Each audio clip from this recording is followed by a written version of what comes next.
Hey everybody, welcome to We've Got Ward, a Doof Media podcast series where we expertly dissect and discuss Ward, Wildbow's return to the world of Parahumans. My name is Matt Freeman, and this is my big old Titan buddy, Scott Daly. Consolidate? Nah. Oh. Fine. This is the weekly podcast where Matt and I eagerly dive into Wildbow's world of never saying you're sorry, tragically destroyed Cape files, and alien-based death powers as we analyze and interpret this ongoing web serial. This week on the show, we conclude Arc 17 Sundown with Chapter 17.z and begin Arc 18 Radiation with Chapters 18.1. First, Shardmageddon continues as we watch Victor, Hunter, Moose, Prancer, and Scenario succumb to the pull of Titandom. And then Vicky deals with the consequences of her Arc 17 actions. Matt, what do you think about these two chapters? Well, like you pointed out, some real tragedies with the loss of those files. That's the most important part. It's the files. Yeah, I mean, this is one of those great weeks where the interlude chapter is just a buffet of, I mean, honestly, we're probably going to do that thing where we talk about the interlude for like an hour and a half, and then we have to like hurry to catch up and probably honestly are going to like undersell 18.1 simply because 17.z is going to require such a deep dive because it's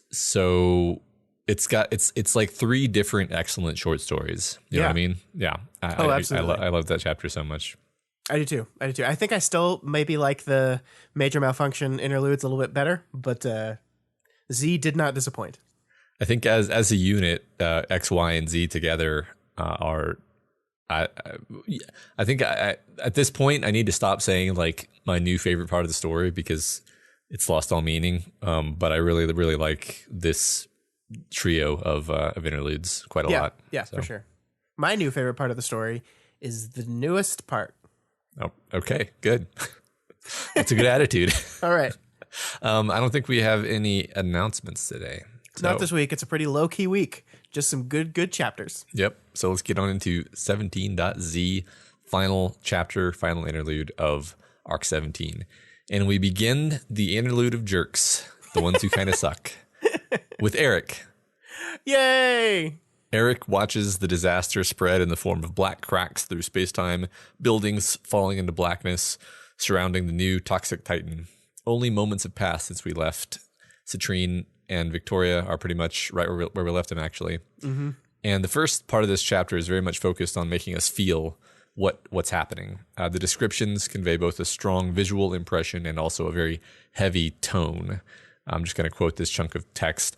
The main screen switched to each show half of an overhead view, satellite camera, the epicenter of the attack, the clouds of smoke from the resulting destruction, and those cracks that spread out like that from a tap of a hammer on a window pane, except in 3 dimensions, not 2.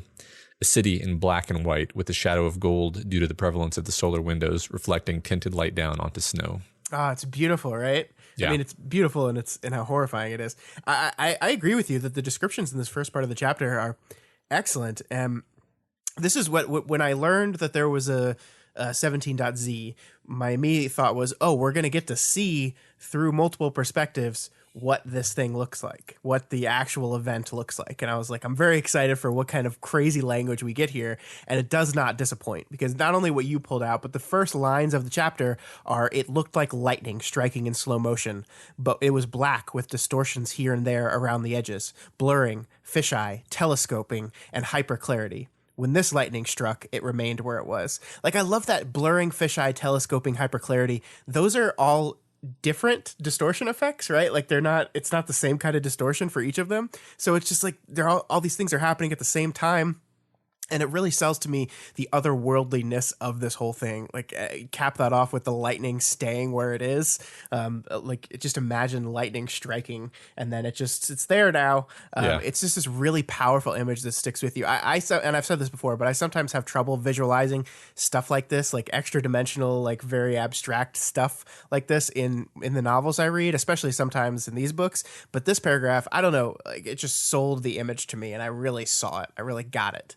Yeah, I think Wellbo gives us a good amount of time, a good amount of description here, and something that's hard to characterize is the way that it just it has this heavy pall of doom over it all.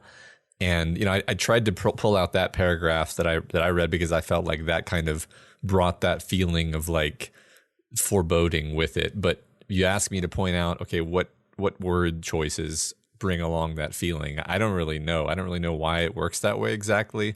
But it definitely has that effect on me anyway. Yeah, and I mean, I love the part that you point out with like it goes back to the very start of the book, right? With this tinted gold that is surrounding by the city. We have black and white with the shadow of gold, and you didn't pull it out here, but the next sentence from that one that you pulled out is the gold shadow is just turning into shadow. Mm-hmm. So like even this image of Gold Morning that was with us from the very beginning of the story has now been replaced by a new thing. It's like Gold Morning is of the past. This is the new disaster now. And we've kind of replaced that with this one. And it really sells this idea that this is it. This is an event that could end up being just as big and just as destructive and just as traumatic as Gold Morning was. Yeah, true. So as we move on, I think some of Eric's internal commentary is pretty interesting. Like at first we get to see the color and number coded bubbles indicating where the different hero teams are, and we also get the names of like 50 billion hero teams that we've never heard of before. Yeah, I think one of the things that this book has consistently done for a lot of its runtime is to keep our perspective, our point of view character pretty close to the ground, right? Even when Victoria was involved in the big things, she's not a member of the Wardens. She's not in a leadership position where she would be getting like the full scope of the world, not a big picture scope.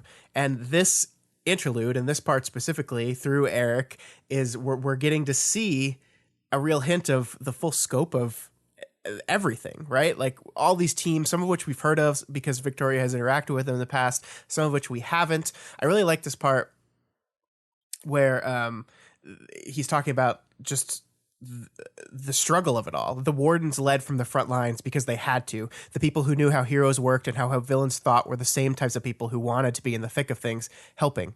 Most of the time, it worked. The appearance of Gimel and the emergence of a city with all of its doorways to other worlds was a dozen diplomatic crises in one. Add in the villains banding together, villains from other worlds who had been stranded here who needed to be broken up, and a massive population of vulnerable displaced people, and the Wardens had their handful. So like in this very early part, we're getting this clear picture of, I think, what the Wardens have been struggling with from the beginning of the book. And I don't think we've ever seen it as clearly as we do now through Eric's eyes. Yeah, that's a really good point. I hadn't even noticed it until just now.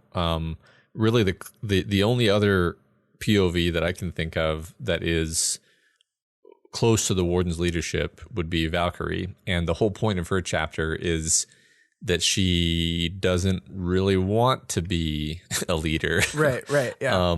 So this is really, it's sort of like how in late Worm we started getting more and more of these windows into like the Cauldron leadership and so forth. I feel like that's the part of the story we're in. Of course, Eric is not really leadership, but he's like you said, he's in the room, right? He's been in the room. He understands how this stuff works. Yeah, I mean, he's been around for, they say, a month, which I don't, like, in this world, I feel like a lot of shit's happened in the past month that he would have purview to. And I mean, this is really interesting, too, because I think, a lot of what we're going to be talking about through these Eric sections is getting a glimpse into who he is as a person, and we see some not so great parts of his personality, but we also see things like this. I think there's a level of respect he has for the Wardens here, right?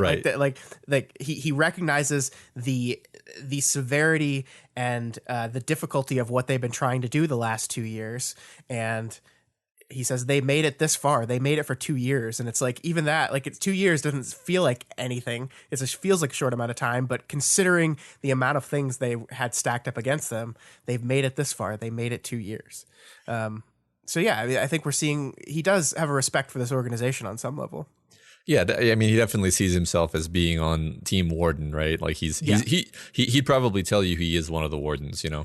Yeah, he'd probably phrase it that way. Although I think it is interesting that he says they've made it this far, right? Like, that's true. Yeah, he never says the wardens led from the front lines because we had to. I mean, I think when he's saying the wardens here, he's specifically talking about the capes, and I think he does have a certain level of respect for those warden capes.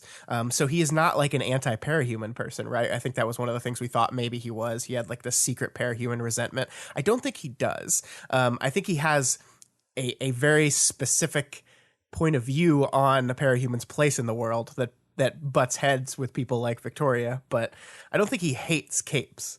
In fact, I think it's kind of the opposite. We don't see any evidence from his point of view that he resents capes or anything like that. Yeah. I think that's true. So basically, one of the first things that he does in this chapter is he offers to let Armstrong be in charge, and Armstrong accepts.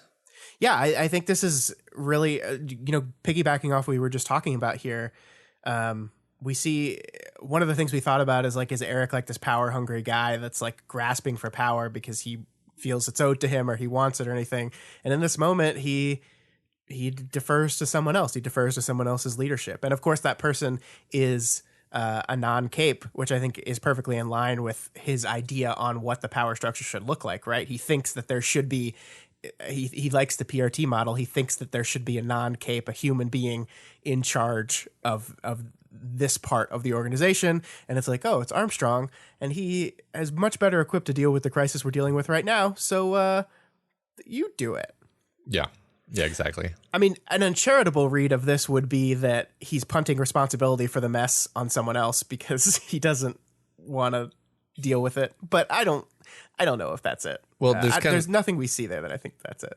Yeah, I mean, it's like the way I look at it is like, is it cowardly or is it just realistic to recognize that you're out of your depth and hand over the reins to someone who you at least suspect is going to have a better handle than you? Sure. I mean, I definitely think that there is a part of Eric that overinflates his importance in this organization. But I do think it is important that he does still recognize the people that could handle things better than him. And I think this is probably also a result of his awareness on some level that he bungled the whole Victoria thing. I think we see that echoed a few times here where he's like aware of how he lost his cool, he screwed up. I think very later in the chapter we'll see this idea that with Scenario gone, like there's nobody that's going to have his back. So he is aware that he's screwed up on some level. He's aware that he's done something that would require that someone have his back. Right. Just this little beat here where he kind of looks over at Victoria for a second, and he notes her unkempt hair because of the wretch's poor braiding skills. Of course, he doesn't know that's why. Yeah. And so it's interesting. I read his reaction as being frightened of her, but also keeping it together. I don't know if you read it the same way, though. Yeah, I that's interesting. I didn't read it that same way. Like, I do admit that there's probably some fear involved on some level here. I mean, she did like scarily judo chop him, but I saw like his heart rate quickening as more connected to his anger and annoyance at her than necessarily fear.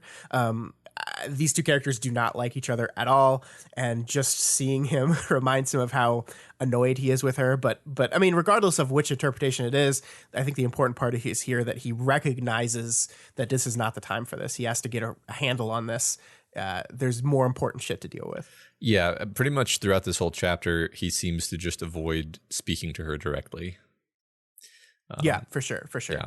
I do think that's interesting that he does notice that this really minute detail about her hair and like the not being as braided well. You know, like one of the first things that happened in our interaction with Eric is this moment where he like looks her up and down, and she interpreted this as leering at her, and it might still have been that, but he also seems like the type of person, at least from this beat, that is very observant about people. I mean, he recognizes like that, like the fact that bits of her hair aren't quite as tight in the braid as they should. He recognizes this disheveled nature in her.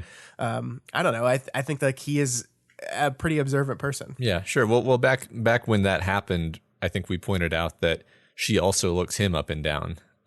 But because we're in her head, we see that she is literally just taking in his outfit and his style choices and his, you know, the little tiny bits of data like a detective might take in when they look at and what's funny is he has this tick where he kind of analyzes people by their appearance. He's clearly a huge cape nerd. I feel like there are some actual textual parallels between Eric and Victoria. Yeah, and that is not to say that they're the same person and that his negative attributes are shared by her. Right. But I think there are definitely parts of them that are similar to each other. I think usually the point of making parallels between characters is to point out differences between characters too. Yeah, so I think you're right. They're not. It's not like Eric is like, this is what Victoria would be if she were a man and not a cape. Like, right. I don't. That's not. I don't think that's what Eric is at all. No, yeah. But certain maybe bits of Victoria's disposition are being reflected here. Mm-hmm. And I think we will see that explicitly here in a minute. Yeah. So just I love and hate this moment where I think Eric, I don't remember who says it. Eric or Armstrong says something along the lines of like we stopped them last time, and Citrine says technically we did. and Eric thinks fuck you, which and because even in that moment like we're just like, come on, Citrine, you need to go back to those textbooks that Accord gave you on how to talk to humans. Yeah, like it is human. it is pedantic in like the worst possible moment, right? Like the world is ending around them, and it's like, okay, you're technically right, but so what? Well, yeah, I mean, it's super divisive and yeah. Especially after this moment we just had where everyone was kind of scared of Citrine and Victoria. Yeah. I do think this is like very consistent background characterization for Citrine, though, as this cape who's just kind of fucking done with people, right? Yeah. Like the anti-parahuman people killed her husband, and we saw kind of last week that she was just like, she's just fucking done with them. She's so frustrated by them. And we didn't talk about this last week, but Citrine did serve a purpose in that Victoria Eric argument there. She agreed with Victoria's points and then took them a bit further. And I think what that did was kind of allow Victoria to come back from the ledge a bit, because Victoria does not like Citrine. And there's a moment in those chapters last week where she's like, oh, fuck, Citrine's agreeing with me? Maybe I fucked up a little bit. And she kind of like says, okay, well, maybe not that far, Citrine, because like Victoria has never liked Citrine, right? Like from the first moment where she felt like she had to interact with her and had to make a deal with her, she's not liked her, she's not trusted her, and now this person is agreeing with her, and she doesn't know how she feels about that. Yeah, Citrine is doing the worst person just made a great point thing. Right. But I think it allows you to reframe that point a little bit, and I think we see the continuation of that here, where Victoria kind of shuts down Citrine's pedantry, right? Where she's just like, nobody did anything. Like we're having a pissing contest over who did what, and Victoria's just like, nobody interrupted anything. Whoever it was, we didn't interrupt it. We just delayed it. And I think that is really interesting. Like she's doesn't want Citrine on her side. She doesn't necessarily want to be on Citrine's side, and she's not going to deal with that. I just like her Citrine's role in this kind of back and forth. Yeah.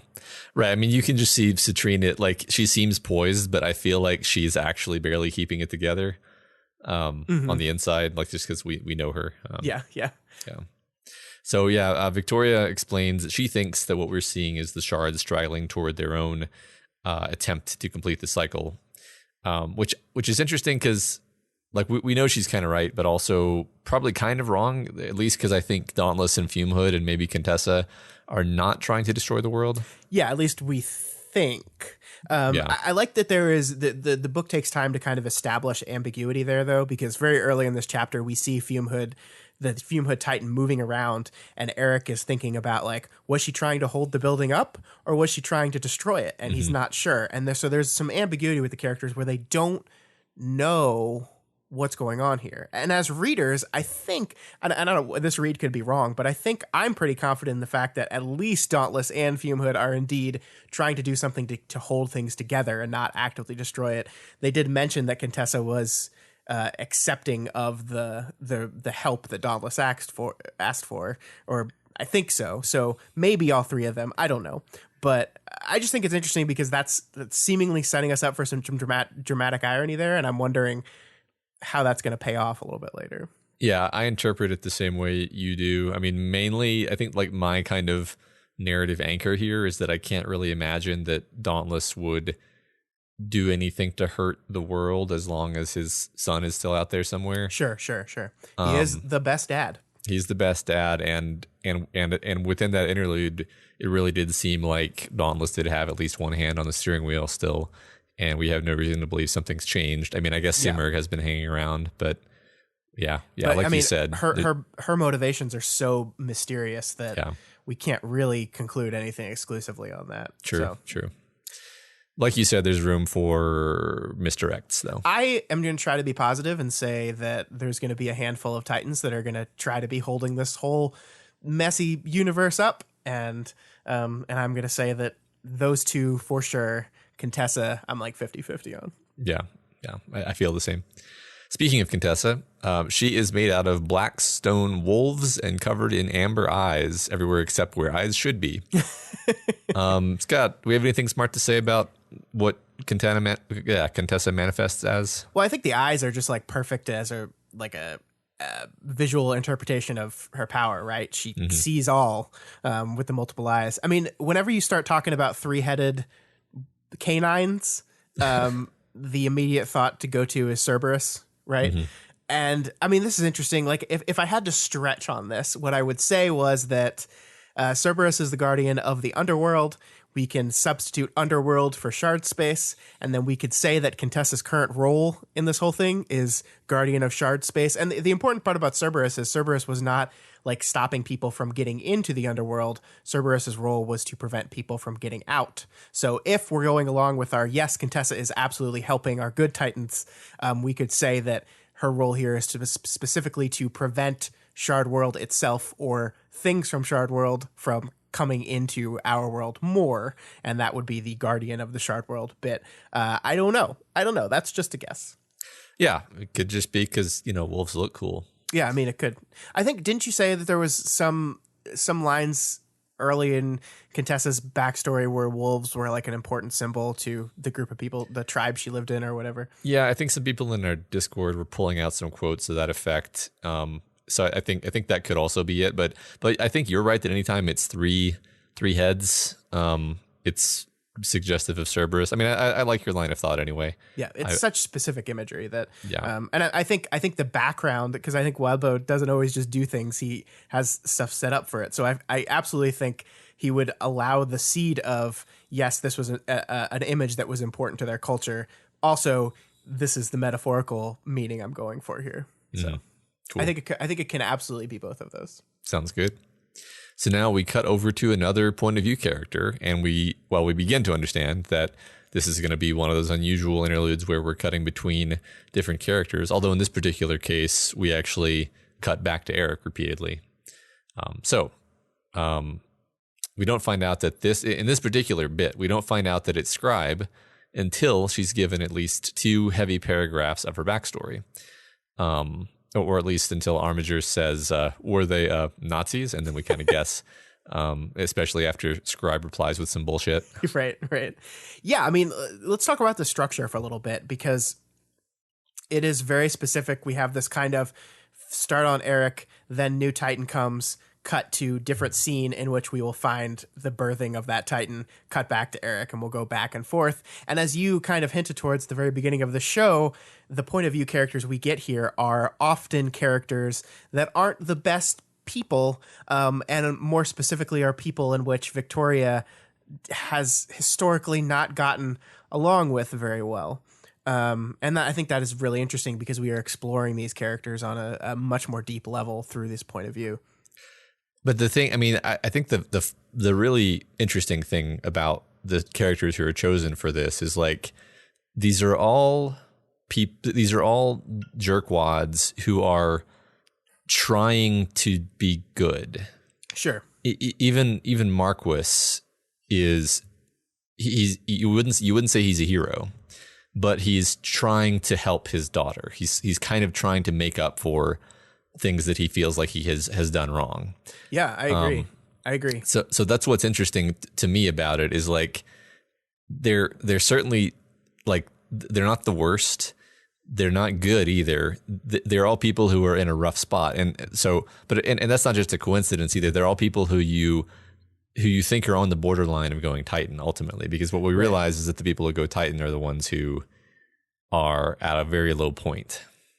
Yeah, that becomes evident pretty quick. And one of the things I do enjoy about this is the way Wild Bow is structured. It is not until the very last little mini scene that the person whose head we're in is one of the people that goes Titan, right? It's not until Moose at the very end of the chapter that we are actually in the heads of someone. And we're kind of misled that way, right? Like we go to Scribe, and I think as we'll talk about here in a minute, the early part of this section certainly seems to be setting up the fact that, oh, it's going to be Scribe, and then it's not. Then we go over to Marquis, and there's a little bit of misdirect where I think for a fraction of a second, the book wants you to think maybe it's Amy in the way Marquis is talking, and then we quickly learn it's not. And then we go to Moose and see it's Prancer, and we're like, oh, bummer. And then the book goes, but it's him too. Yeah, right. And I just, that's a very clever structural element. Like it kind of manipulates you intentionally in different ways to kind of keep you guessing on what's going on and who's it going to be.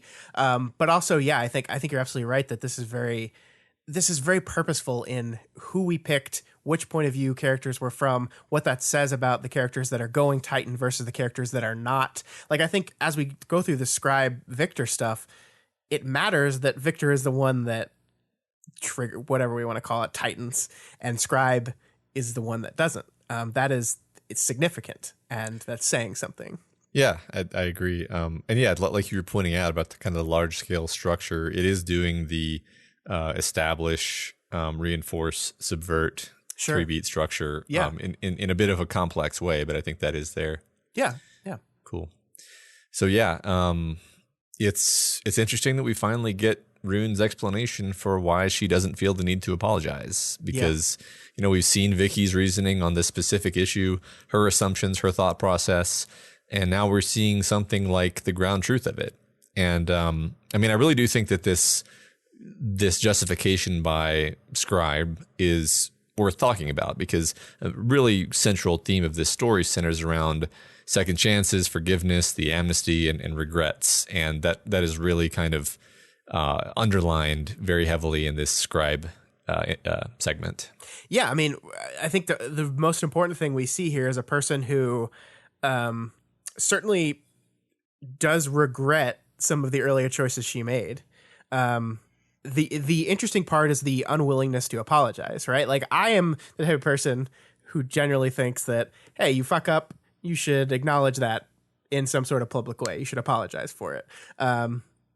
Scribe doesn't want to play that game, and it is that choice right there that has kind of turned Vicky's ire against her. Mm-hmm. This doubt of sincerity because of no public admission of guilt there.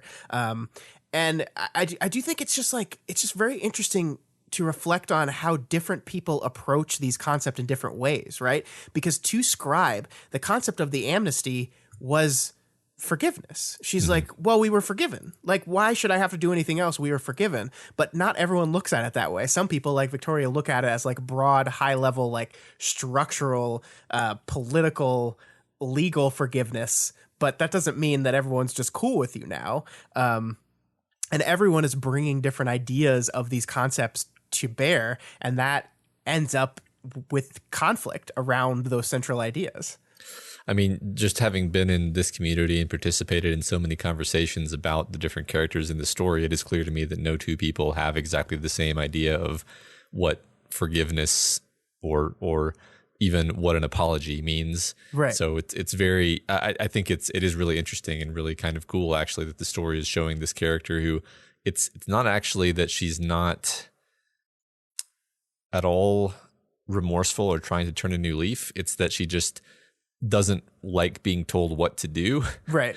and kind of resents the idea that she needs to like kowtow and mouth certain words for people to accept her. She's like, oh, shouldn't I just be able to be on the good side and help the good guys, and that should be it. Yeah, and look, I don't think that's like an admirable quality. Like I think you should be willing to. People should be more willing to admit their faults, but it is understandable, and I think it makes her a much more complicated, nuanced character than Victoria saw her as. Like, I love this because, like, this what's going on with Scribe beat has gone on from almost the beginning of the story, right? Yeah. Like the former Empire 88 people leading through to the specific mistrust of Scribe, and now here we're finally seeing her as a person that, yeah, she's a bit of a dick. She's abrasive. I think she doesn't she call herself recalcitrant later? Yeah, she does call herself recalcitrant. Yeah. So I mean, like, acknowledging of her annoyance, but it's not that she's still like, yeah, Nazism is good, racism is good. I still believe these things for sure. She's not that person either. Yeah, it's so to be clear, this is not the part of the book where we get the shocking insight into Scribe's psyche and we realize, oh, she's not at all what we thought. She's actually great.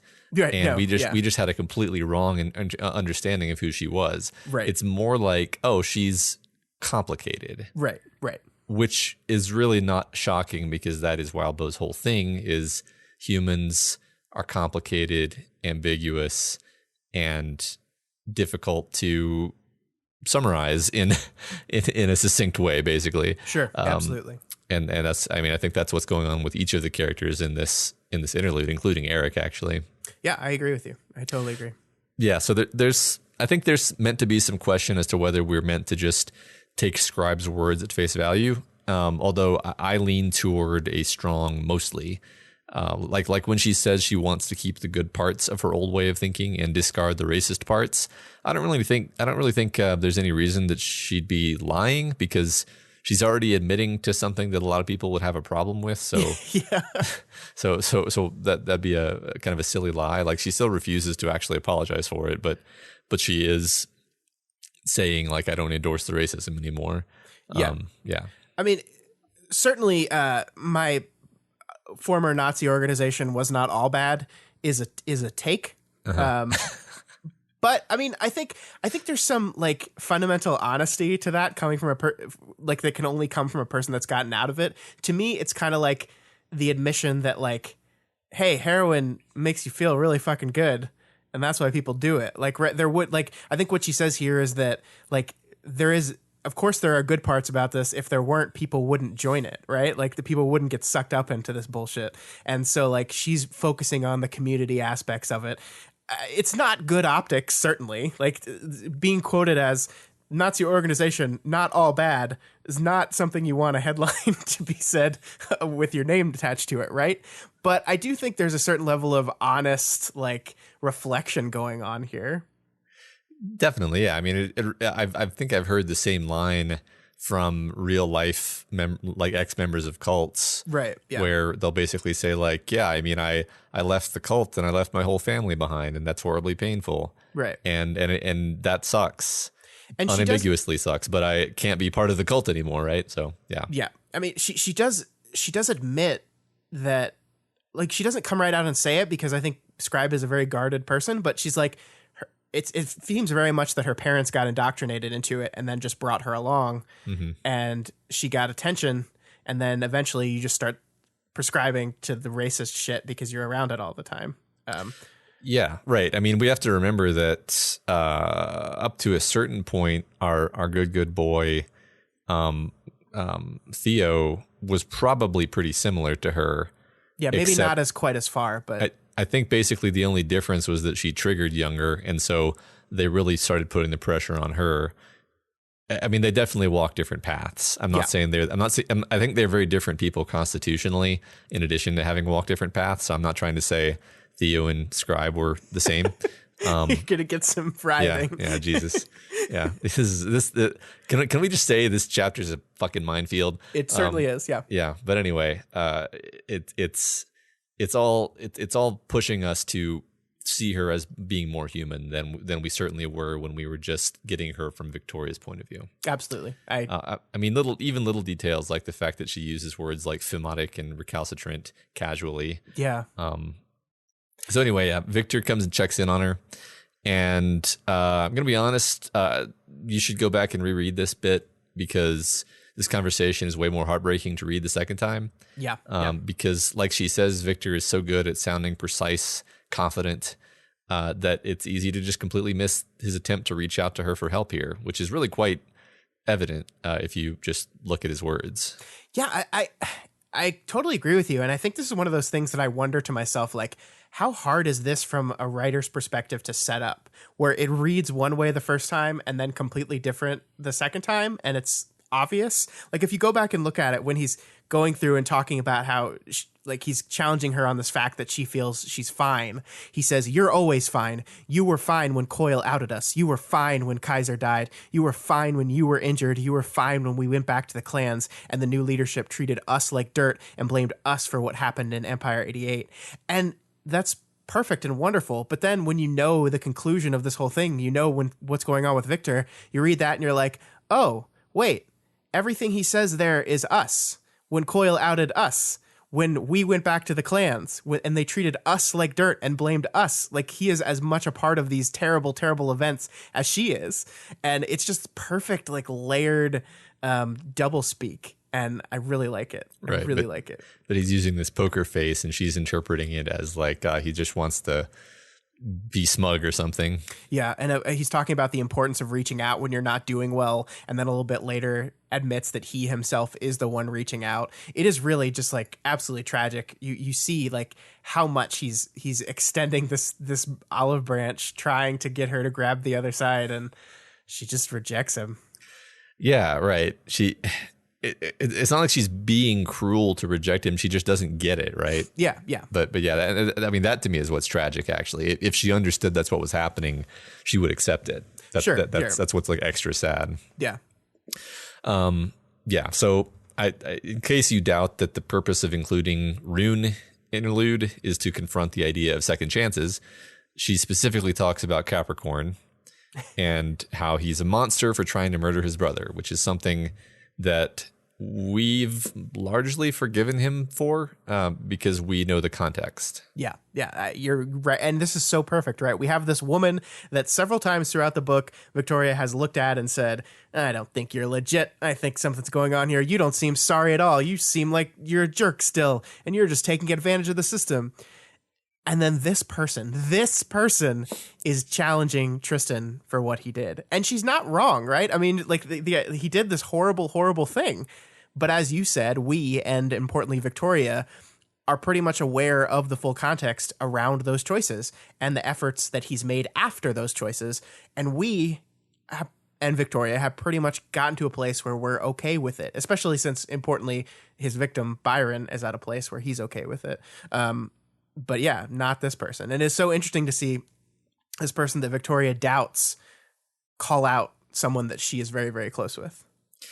Yeah, right. I mean, and I think that it's kind of fun that Moon Song is then like, are you sure that's the only reason you were picking on Tristan? And I think it's Victor who says that, right? Is it Victor? I don't actually remember exactly, but I actually think it's sort of twisted, but it's actually somewhat describes credit that she's like, yeah, okay, maybe you have a point. Yeah. I don't remember exactly what she says, but she's got some self-awareness there, I think. Yeah. I mean, and as does Moon Song, as we'll see in a bit. But yeah, I mean, I think there's some of this terrible ideology is ingrained in you, and it's not going to go away right away. Yeah. So it really looks for a minute like Scribe will be our next breaking point, because she keeps thinking about how, as these conversations continue, she feels like walls are coming up around her, especially as Moon Song begins to lay out the consequences for her talking to Victor, which is explicitly paralleling this trigger that she had in prison. So trigger event happened in prison. Walls are coming up. She's feeling suffocated and stifled. We're nearing trigger event territory. Yeah, I do. I think you're right. And as we talked about already, this is a fun thing the structure of the chapter is doing. I do think it's really important that in this moment where it seems like it could be her, what is happening? Moonsong is chastising her for some of the stuff she said, but she's reaching out, right? She says, I'm choosing to trust you. I'm choosing to give you the benefit of the doubt, even as your behavior and your kind of hard-headedness make it very difficult for people in this organization to do that. She's not giving up on her yet. And perhaps it's that precise reason that Scribe is not one of the ones that tightens when everything goes to hell. It's that she has this person that is not willing to give up on her yet, is still willing to extend that benefit of the doubt to her, whether or not she deserves it or not. Yeah, I agree. I think that's exactly what's happening here. She's with someone, and Rune is basically sent away. Victor, rather. Yeah, right.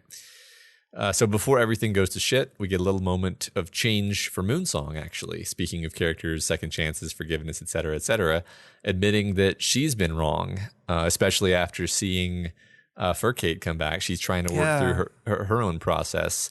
And she feels like it's taken time, it's taken effort, but she's making progress on it, or at least she thinks she has, and she's trying to. And I mean, she's actually putting in the energy to kind of coach Scribe onto a better path too. So, there's really some evidence here that Moonsong was a bigot, has been a bigot, maybe is a recovering bigot, not fully recovered, but definitely trying. And then, of course, everything goes to shit in the middle of this conversation. So yeah, I think she mentions the idea of, fake it till you make it, right? Like this idea of, it's so much easier if I just nod and pretend and don't say anything.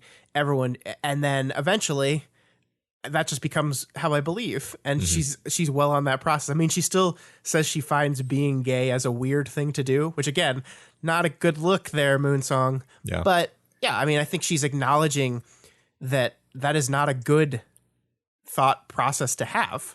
And that is the first step to becoming a better person. So yeah, I think this is growth. This is change for her. I'm happy to see that. I hope she doesn't die horribly. Yeah, me too. So then everything starts cracking apart and disintegrating, and Scribe barely manages to find and rescue the rest of the team before Victor Titan's boosted power overtakes them.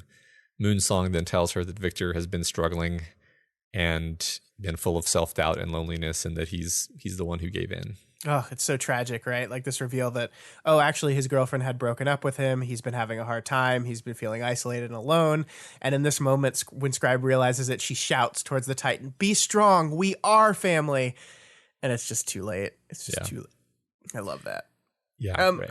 I really like this is the first bit of action we get in this chapter. And basically we have Scribe, who is this person that's like, actions speak louder than words, right? That's she believes. That's why I don't need to apologize. I'm showing that I am repentant through my actions. And we see here, when shit goes down, what does she do? She immediately acts. She immediately jumps. She saves her team. She saves Moonsong.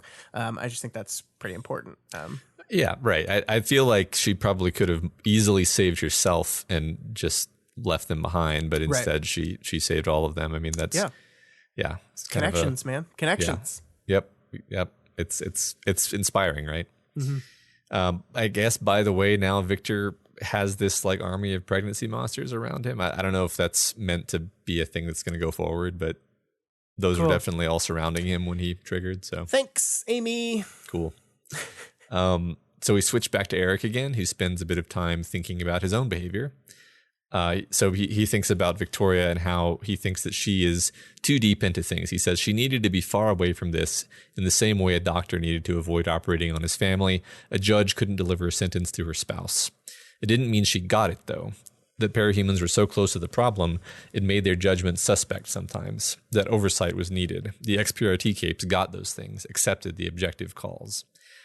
So, he's got a worldview. Yeah, he certainly does. And I want to talk about this for a long, long, long time. Yeah, let's do it. Because what the book is doing here is, as you said before, is drawing a line between Eric and Victoria here, right? This wording, this idea of getting it, is something that Victoria has echoed in the past. And in fact, a judgment that Victoria made of Eric the first time she saw her or she saw him, was he clearly just doesn't get it. He doesn't get the seriousness of the situation. He doesn't get what it means. He just doesn't get it. And that is something that she has said about non-capes, about human beings in the past, right? That they can't get it. They can't understand because they are too far removed from it. And then we see Eric here who says almost the opposite, right? Like you can't get it because you're too close to it. Yep. And I mean, it's fascinating because it's kind of reflecting exactly why these two people butt heads so much, is because their views are so similar, but almost exactly opposed to each other. They mirror each other almost. I mean, I think it's pretty brilliant because, like, which one of them is right? That's a fantastic question, because obviously Victoria is right that she has perspectives and information and experience that cannot be matched by somebody watching from the sidelines. Sure.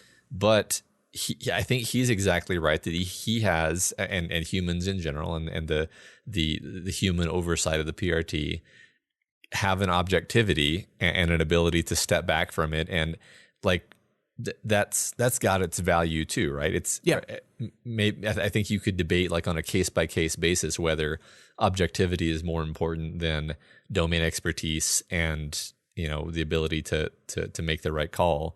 But at least it's a dichotomy that makes sense.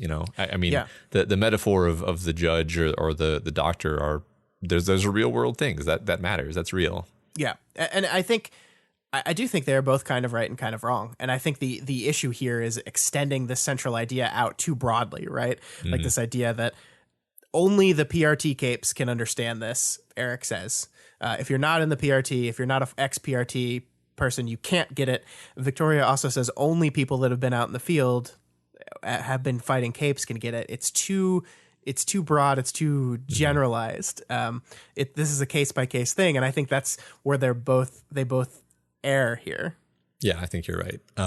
Before we get into the next bit about Eric, I just wanted to say I think this is the closest that he gets to being a bit anti-parahuman, is that he definitely kind of paints the heroes with a broad brush of just kind of thinking like they're all just kind of obnoxiously type A.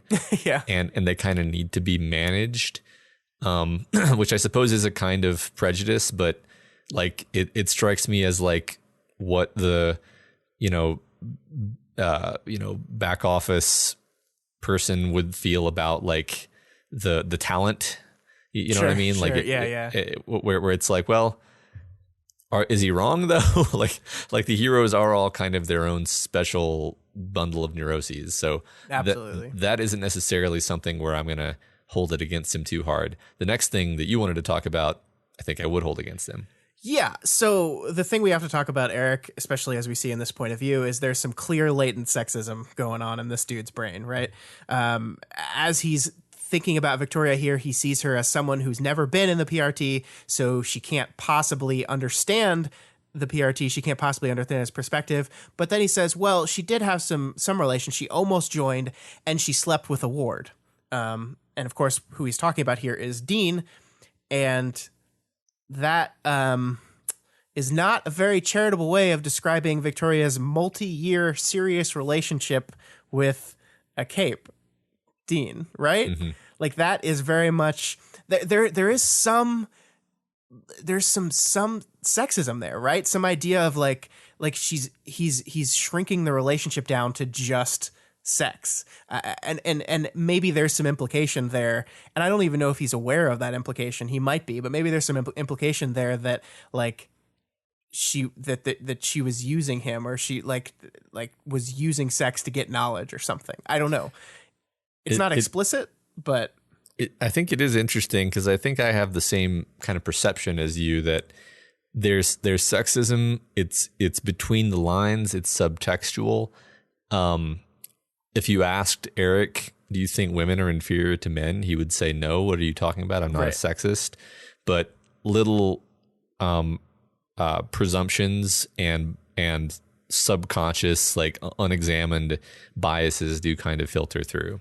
Yeah, and I think that can absolutely inform how you approach people of the opposite sex, even subconsciously, in negative, damaging ways. And I do think that is something that he's brought to this Victoria conversation, this Victoria argument, and it has influenced even subconsciously the way he feels about her generally. It has added to his general frustrations with her. I think that's absolutely true, just in the same way, maybe not the exact same way, but in a similar way to how I think Victoria's anti-human biases have informed her opinion of Eric and her interpretations of the things he says and the things he does. I think that's absolutely true. But yeah, I mean, I think this is deliberate, right? Because like that was a choice, right? To say he did sleep with a ward, or she did sleep with a ward. That is a specifically crafted way of thinking that the text is trying to allow us to draw a conclusion about his character from. So it is absolutely not something we can ignore or pass over. That is not a good look. It is bad. Yeah. Eric is not a great person in the same way that Scribe is not a great person. Yeah. Yeah. They've got issues. They don't, I think that's the interesting thing is like Scribe doesn't endorse Nazism anymore, but I think the average person would probably say she hasn't made the necessary efforts to distance herself from it. Sure. And similarly, like Eric, I don't think endorses any of these bad elements he has within his makeup, but that doesn't mean he doesn't have them. Yeah, 100%. Yeah. And that's almost some of the most insidious kind of prejudices, right? Are the kinds that, like, I feel like it's easy to squash out obvious, outspoken prejudice. Yeah. It's much harder to do this kind of latent, subconscious, informing your thoughts without you realizing it type of stuff. Well, almost everybody is like either Eric or Scribe in these ways about something or other. Like we're not conscious of the things that we're not conscious of. Yeah, sure.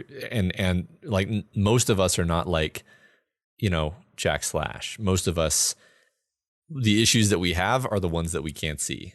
Mm-hmm. Exactly like these characters, sure. or the ones that we can maybe kind of see, but we don't really see the problem with it because it's not a big deal, Yeah. and like that's.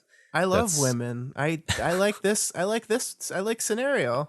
I love women. Yeah, I love women. I have a daughter. Yeah, right. Wait a minute. What? Yeah. Right. So, yeah. So we switch over from this scene to Marquis dealing with what, like you said earlier, we think for a moment might be Amy going Titan, but what's actually Hunter going Titan.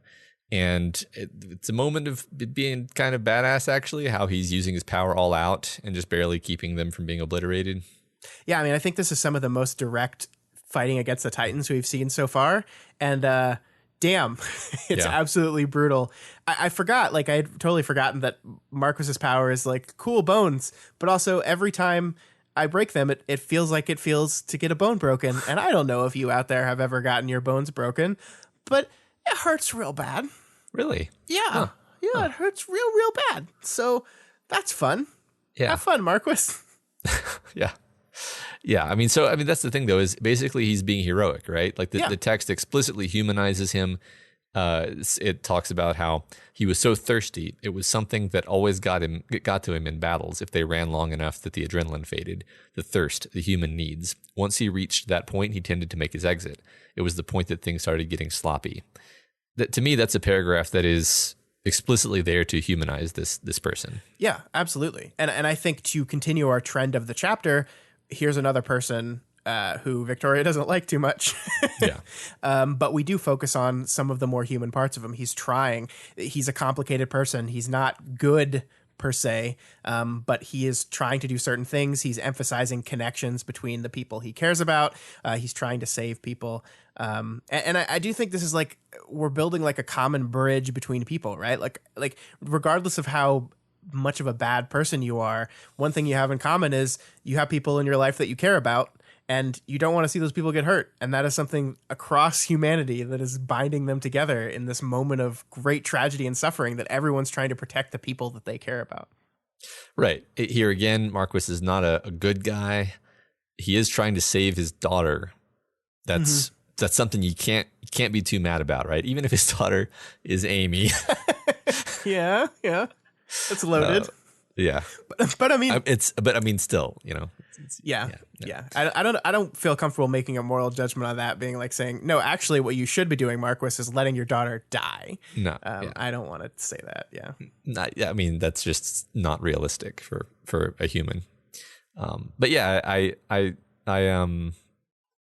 like this a lot. I think that this bit, where, so I'll read this bit here because I think this is a good bit of tech, or a good, just kind of a good moment, a good story moment. Mm-hmm. I don't think I can do this, Amelia mewled. I think you must. There's no question, Marquis answered. He knew from experience that she didn't tend to respond to that kind of prodding or absolute, even though it was a part of what drove him. Rigid codes and obligations he set up around himself. He had no idea what else to say. So like, I think I felt this way personally. Like somebody around you needs a very specific kind of help, and maybe in that moment you're just not capable of being that for them, and you kind of feel like a failure. And I felt like it was a very human moment there, in addition to everything else. Yeah, it is, and I think it shows like a fundamental failure in Marcus's ability to be the person for Amy, right? I mean, like specifically here, his whole deal, the whole way in which he lives and constructs his life, he explicitly says is just not the type of things that Amy responds to, right? The rules and codes and absolutism of his life just don't really work on her, so he can't succeed here. But maybe someone else can. Yeah. I mean, I just really like, we just got to talk about Amy here. I think it's really interesting, and I don't want to read too much into this because Amy, but we do see her early in this chapter as a person that's absolutely reeling, right? Hunter has just been turned into a monster, and that means that Amy's failure here is now absolute, right? She didn't heal Hunter. She didn't fix her. She failed. 100% failed. And again, I don't want to give Amy too much credit here, but I do think we maybe see an Amy that might actually be recognizing that failure, maybe in a way that maybe will push change. I mean, probably not, but maybe. I mean, like at least you can sketch out the argument that there'd be hope, because basically you could say this is just the Victoria situation again. Right. Like you fucked up beyond all repair twice now. Sure. And even somebody that good at mental gymnastics is going to have a hard time turning their head away from that one. Yeah, and her ability to listen to her father here in a minute seems to perhaps indicate that recognition. I don't know. Again, like I have gotten burned by Amy so many times in this book that I'm just like the extension of the benefit of the doubt is like, I think in the next chapter Victoria says like, I'm having a really hard time trusting people, and like that's how I feel about Amy right now. So I don't want to extend that too much, but I don't know, maybe. Yeah, I mean, another thing we have going for us in the situation is like, usually it's just Victoria being the voice of cut the shit Amy, and now we've got her two dads flanking her and saying the same thing. True. Yeah. So yeah. So as we're running, the strong capes that Lab Rat had previously tapped for their strength are getting brutally torn apart by Hunter. I guess proving Mark was right. We also established that Amy's avatars can indeed stand up to the Titans, which I suspect is going to matter quite a bit for the coming arc. I do think you're right, though I worry how much they will matter. Like if it turns out the only thing that they can employ to stop the bad Titans is Amy and Labrat's slave creations, that's going to feel kind of icky, isn't it? I'm not going to feel good about that. It's definitely thematically complex. They do establish that the lab is destroyed, right? Yeah, so they're done creating new ones. So they can't just churn out a bunch more Jaborans to be their foot soldiers. Sure. Yeah. So, Flashbang, like we said, does actually push Amy really hard to go see that therapist. Even though in this moment you could hardly blame him for waiting until after they've escaped from the kill zone.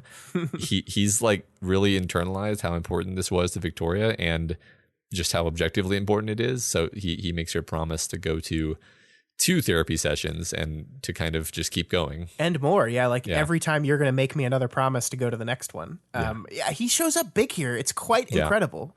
Like I think it's very impactful that he even admits here that the reason why he's not succumbing to the pull of going Titan is because of the connections he has, because of the promises he's made to Carol, to Victoria, and to Amy herself. He's holding on, and she has to do that too. She has to do that too. I love this. I mean, amidst all this death and destruction and tragedy, this is a real, like, fuck yeah moment. And we don't know if Amy's going to follow through on that promise, right? Like, she could very well not. All my hope, all my maybes could be tossed aside, and she just carries on the way that she has been. But we have to at least celebrate a moment of victory here with Mark, who finally stepped up, finally did what he needed to do, finally fulfilled his purpose for being here. He over and over again, he's like, the reason he's with Amy, the reason he's here is attempt to rein her in, attempt to make her so she doesn't go too far. And here, finally, he steps up to that challenge and does something about it. And that deserves a clap on the back for Flashbang. Yeah, he dadded the fuck up. He did, finally. Yeah. So we go back to Eric after this scene, and we find out that the capes in Breakthrough's area have gone quiet, which is a bit worrying. There's also a bit of fun color here that apparently Eric thinks of Scenario as his partner. Yeah, and we get a little more of that sexism kind of poke through here, right? As he like kind of negatively plays up Victoria's feminine qualities, like how she bats her eyes and smiles and wears her outfits and tricks people, whereas Scenario is this tough as nails person who tells it like it is. Yeah. Like a man. Right, exactly. Kind of like I think that's the implication. He doesn't say that, but but I think that's like the implication of what he's saying. Yeah. Yeah. Now, of course, like the way in which he describes this is bad, but what he's basically saying is Victoria says one thing and does another, which is objectively true. That is literally what she's done throughout this entirety of this arc. But again, yeah, it is his latent sexism that frames this in this extremely uncharitable way. Mm-hmm. Definitely. Yeah. So then we jet over to Moose watching Prancer undergo the transformation, failing to stop himself as his body is taken apart by a broken shift into the breaker state. After some just fucking heartbreaking dialogue, Moose tries to shoot him in the head, but his body reacts defensively and shoves Moose through their 3 other bystanders, crushing all of them. Moose is then basically killed, but before he can die, he begins his transformation into another Titan, and then him and Prancer join together, consolidating into one greater being. This is the most tragic of all of them, right? I think it may be the most beautiful too. Like, it's very short and sad. Mm-hmm. I really think this is a great little bit. I like that it starts like after, like mid transformation, right? Like this moment where like Prancer's gone breaker form, he's slowly transforming, and he's like, well, buddy, this is it for me. Mm-hmm. It's like he's on the Titanic and he's going down, and he's like, well, this is it. I mean, like, I think it is interesting here because, you know, Prancer is a complicated character. He has some tendencies that are not great. Moose also pretty complicated, but I think out of all of our characters, these are probably the ones that Victoria has the least amount of specific hatred towards. Would you say that's correct? Yeah, I'd say so. I mean, I think she definitely holds it against them that they're villains who took advantage of people in a weak time. Sure. Same way she resents all the villains, puts them in that basket. But they did kind of help her out in that whole Cradle situation. Probably earned a few points there. Yeah, I do think it's interesting that these are the ones we conclude on, and I mean, we don't get to see out of any of these Titans which are going to go good team Titan that I'm hoping for. But out of any of them, it seems like the greatest chances for these guys, maybe. I don't know. There is something beautiful, like they had a relationship, right? And there is, I think you're right, there's something beautiful of them literally, you know, coming together in this way. But I don't know. It's sad, like the moment, like I think the moments where he like pulls this gun out and like pulls the trigger to try to put someone out of his misery and is denied that multiple times is just really tragic.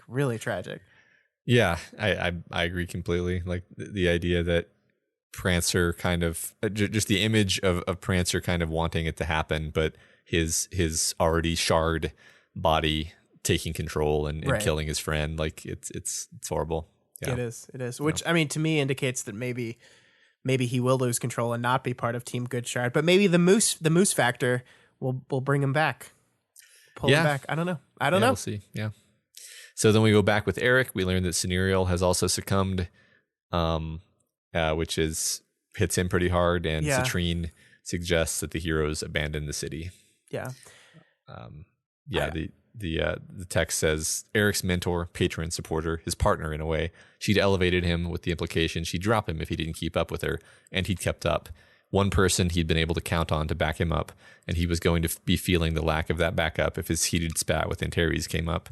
Above all else, she'd been a friend, someone he'd respected and liked.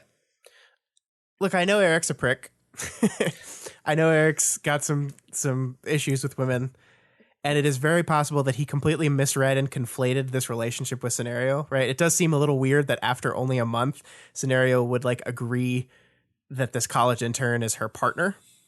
But I think, as we talked about last week, when you're in the trenches with someone, a short amount of time can end up being a long time. It just like you're such an emotional, impactful relationship that it seems longer than it is. So, but whether he's wrong or right about their partnership, their mentorship, whatever it is, we'll probably never know now because Scenario is gone. But I do think it's sad, and I feel bad for this guy that he's losing a person that he quite obviously cares about a lot, regardless of his asshole nature, which, yes, is there. Absolutely. I'm not saying he's a good person, but he's a person that cares about some people, and he's seeing the person he cared about die, and that's sad.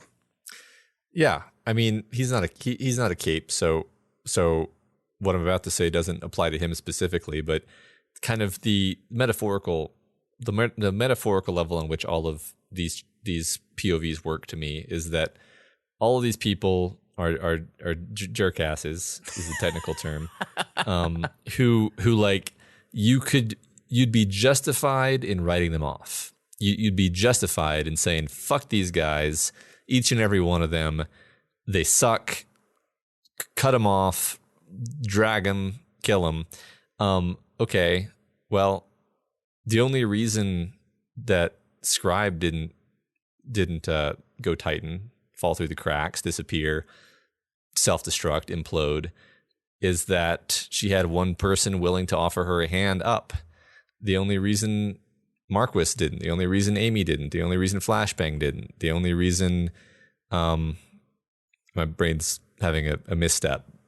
The only reason so many of these jerkasses didn't have the Titan effect, which I think metaphorically is the same thing as self-destructing and taking a bunch of people with you, is because somebody else lent them a hand, offered them an opportunity to stay connected to humanity. So that I see that as being the lesson perhaps here. Yeah, well, I think it's interesting. We talk so much about reaching out. We talk about community. We talk about everyone coming together.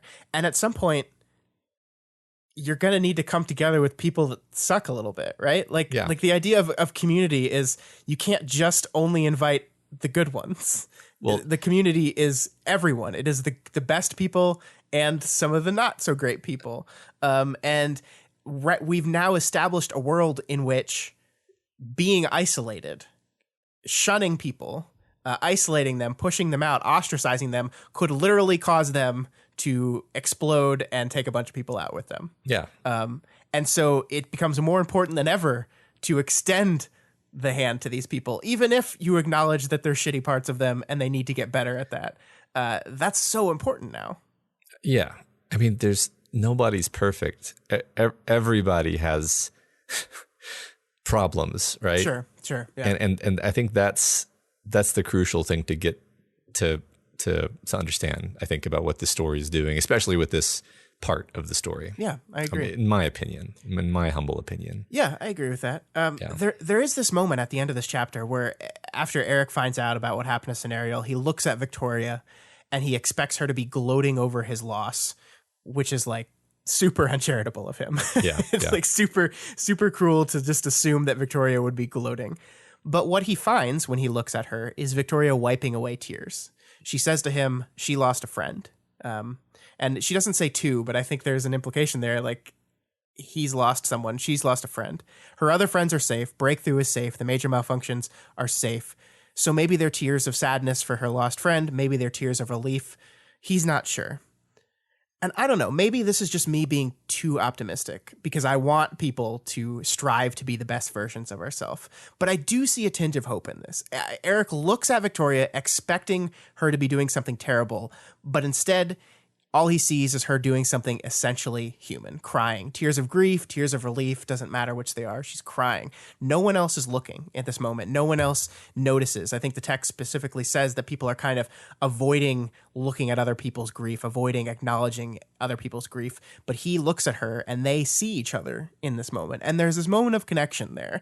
And I hope that perhaps both of them in this moment realize that despite their differences, despite the fact that they look at each other differently and they have different priorities and obviously they have different inclinations, that they are connected in this way. This moment, this thing is affecting all of them. They are all losing people. Basically what I'm saying is I hope Eric is on a path to less prickishness, and this moment can be a realization for him in that regard. And I hope the same exact thing about every one of these POVs. Yeah. That they're on the right path via their connections to other people. Yeah. I mean, I kind of want that to be what the story is doing. Sure. And we'll see. We will see. There. Now we never have to talk about Eric again. Yep. He's gone from the story from now on. He's not though. But. All right. 18.1. New arc. Yay. The hero is pulled back from radiation. the city. That's radiation. Not bad. That's got no negative connotations because light radiates from the sun. That's the only connotation. It's life. It's life. Yeah. The hero is pulled back from the city, and those in the Situation Room reel from what seems to be heavy losses. Armstrong gives Victoria a debrief, going over her notes with him in detail. Her mind spirals and loops as she thinks through the answers. She's clearly having trouble getting her head around the disaster.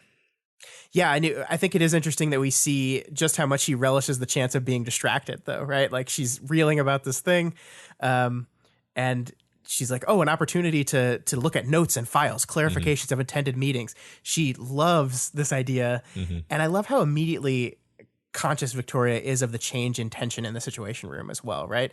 To tie into what we were just talking about, she acknowledges that Eric and the people like Eric are suffering from loss and horror because they didn't expect this. And like I was just, I think that is kind of maybe an idea of this connection between them, that even as she still doesn't like him and she says like she could be in a situation where she could find herself yelling at him again. I think there has been this acknowledgement that they're both suffering now, that they're both been through this. I really like this opening. Right. Well, I mean, in the sense that they're mirrors of each other, they're mirroring their apparent choice to just stay out of each other's way from now on. Yeah. But yeah, I do love that her mind is kind of, for every thought, there's like 8 subsequent tangent thoughts before she gets back on track. It's good writing to portray the idea of someone who is reeling. Yeah. So anyway, the first question asks what a gut feeling means, and she considers this a bit very circuitously, and then comes in the end to decide that it's kind of like a feeling of familiarity.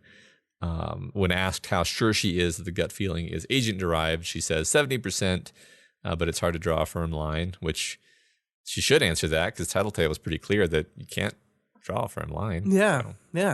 Maybe that's her acknowledging that Tattletale's right. I do like when she says, "How much of this is you, agent?" Let me ask. Let me poll the audience. Let me poll the agent. How much of this is you, buddy? Huh? Okay. 70%. Yeah. I do, like to go back to what you're talking about, how her mind kind of reeling, like she is specifically answering these questions and welcoming these questions as a distraction from dealing with what's going on. And she gets her first question about what a gut feeling means and immediately goes to think about fume hood, right? Like it's just like she, even in this moment where she's attempting to distract herself, she can't, because it's immediately like, I'd convinced fume hood to get back in the game. She'd planned to retire and I'd played a big role in convincing her to stick it out and keep trying to help. So it's like, even in this moments where she's trying to distract herself, she's all tying it together and relating it back to what she's going through. Yeah, sure. Because the gut feeling thing she's getting is about the gut feeling about whether Fume Hood's situation is going to be reversible or not. So like she's looking at these questions and answers as a way to distract herself from what's happening, but she can't help but link them back to the present day horrors anyway. She can't distract herself. Yeah, I mean, it's funny because like if you came across this chapter with no familiarity of what the story was and what the context was, you would be like, man, this point of view is fucking all over the place. Like what is happening? We understand completely. We understand that, like you said, she's like vacillating between multiple trains of thought because she's having a hard time and trying to distract herself from that. Yeah. Agreed. I do think it's interesting, and I'm not going to take credit for this because I think I saw this either in our Discord or on the Reddit. I don't remember, so sorry for not giving the person credit, but I'm not going to take credit. Since Victoria has renamed her force field Fragile One, as she refers to it here, she has not used the term wretch anymore. She's completely transitioned to calling it Fragile One. And I think that's interesting because it reflects the change in relationship, right? This force field, this thing is no longer related to that time in the hospital. It is now related to something different. And now I've renamed it and redubbed it. And I think that's important. Yeah. He's reclaimed it as hers in a different way. Yeah. Exactly. So after she has answered these questions and made her clarifications, Miss Militia pulls her away, gives us the closest thing to a dressing down that Miss Militia is capable of. This is kind of Hannah's whole thing, right? Like being almost too sympathetic for her own good. Yeah, I think you're right. I think that is definitely, I mean, she was like the only one that was like trying to reason with Taylor, and trying to and attempting to be sympathetic to everything Taylor was trying to do. And I think we see that here a little bit. I do think at the end of this conversation, we see her like draw this very rough comparison between Victoria and the Fallen, which we're going to talk about that when we get to it. But I think this does betray just how frustrated she is right now. And she's not going to come full out and say that. But I think that does kind of show how fucking annoyed they are with Victoria right now. Yeah, right. I mean, basically she's infinitely patient, but even here she's like, all right, I have to get this off my chest. Right. Yeah. I mean, from the get, she makes it clear that it's not going to be a happy conversation because she says if Defiant were the one having this talk, there would be a lot of yelling because his feelings are hurt. Yeah. You hurt his feelings. I loved Victoria's reaction to like imagining this like 8 foot tall half robot man like getting hurt feelings. Yeah. Of but course, yeah. we know him well enough to know that he totally is sad about this. 100%. Yeah. I do think it's interesting here. We do see a pattern emerge, right? Arc 16 ends with Victoria choosing to do something she was told specifically not to do. 17.1 is a well-respected character from back in Worm chastising Victoria for this decision in Defiant. Arc 17 is mostly Victoria pretending to listen and follow orders while secretly disobeying once again. And 18.1 starts with a well-respected character from Worm chastising her for her decisions. And this is interesting because I think this pattern is either being established as a way of clearly depicting the dangerousness of Victoria's behavior by positioning her against characters that the audience knows, respects, and loves. I mean, Defiant and Miss Militia are two characters that I think you would agree most of this community likes a whole bunch. Yeah, and we believe that they are good guys. Right. Or it could be a specific way of kind of showing how the old guard is or has become out of touch, how things have moved on beyond this traditional cape system that we are in at this place in the book. And then those older experienced capes just don't get it anymore or need to catch up. It's kind of like the okay boomer of the Parahumans world, possibly. I don't think it's the latter one. I do think it's probably the former, but I just wanted to bring that up because it is possible that that's one of the things we're doing. Yeah, sure. I mean, I love that you pull out this parallel where this arc starts in a way very reminiscent of the way the last arc started. And I wonder if we're doing a setup, subvert type thing here where she's going to learn like, okay, well, last time I was given a command and then I didn't listen and then something bad happened. But I don't know. I mean, I'm not really sure what her, I guess I'm just not too sure about where she wants to take things right now. Yeah. I mean, so here's my problem with this idea that the wardens are stupid and Victoria was right the whole time. I just don't think it's going to be a very satisfying story if Victoria is just 100% right about everything and doesn't need to learn anything and doesn't need to grow or realize mistakes or anything. I just don't think that's inherently satisfying from a narrative perspective. So yeah, I mean, she has experience with what she has experience with. And Sure. so it makes sense that she'd be right about things that are kind of in her local world. Makes sense that she'd be more knowledgeable about what's going on with Amy. But the wardens have a much broader perspective on things. Like, it's very reminiscent of Taylor. Basically, I think there was even a thread about this, making this connection. So I'm not going to take credit for this connection, but pointing out that Taylor didn't give a shit about the fact that the PRT had a very broad set of concerns on their plate. Taylor was Sure. always immediately concerned with, like, you did me wrong in this specific situation, and then you didn't handle the fallout of that very well. So fuck you and your whole organization. right. And Victoria's not nearly as bad as Taylor in that regard. But definitely Victoria is, basically Victoria's privy to what Victoria's privy to, which is not even a fraction of the full scope of what the wardens have had to be dealing with. So For sure. And the I don't think she recognizes the difficulty in managing an organization as large as theirs. The things that you have to prioritize that maybe in her own little group is not as important. yeah, right. I mean, we know for a fact most of these hard-hitting capes have just been away, fighting pitched battles with unnamed Class S threats. So The whole time, the whole book. Yeah, right. Yeah. So back to the conversation with Miss Militia. She's doing this thing where she kind of slowly deals out how much she knows, and she gives Victoria chances to come clean. But at every turn, Victoria is totally tight-lipped, even as Miss Militia lays out that, we know everything. we saw the subterfuge with Kinsey. We saw the frequent power use. And we saw the overall pattern of just flouting the rules that we set down.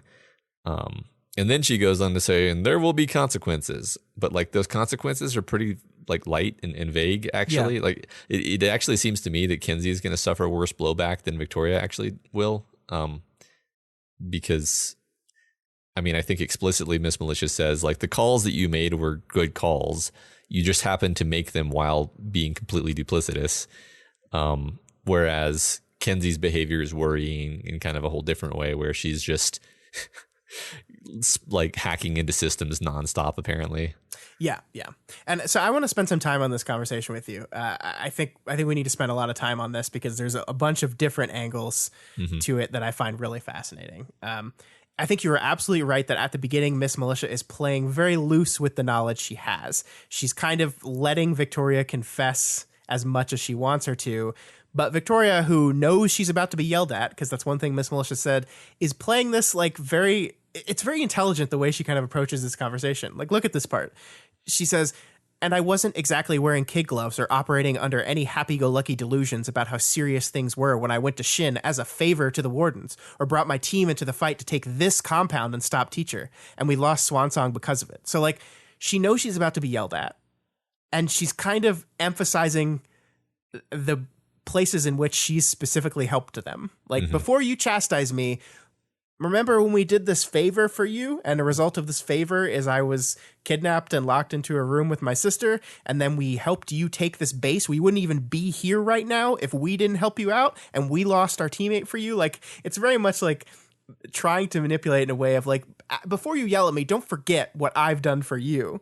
It's very clever. I like it a lot. Yeah, right. I think overall one, just strategically, should Victoria have as soon as she realized she was caught, should she have just been yes, you're right, these are the things that I did, and or was she right to just be tight-lipped and let Miss Militia say, this is what we caught you doing first? I don't know. I mean, if you're trying to win the argument, I think making the other person confront you with supposedly what you've done when you don't know how much they know is probably just the strategically intelligent decision. Yeah, but I think that maybe the crux of it is that Victoria doesn't think she did anything wrong, And so that's why she's not going to do that. Sure.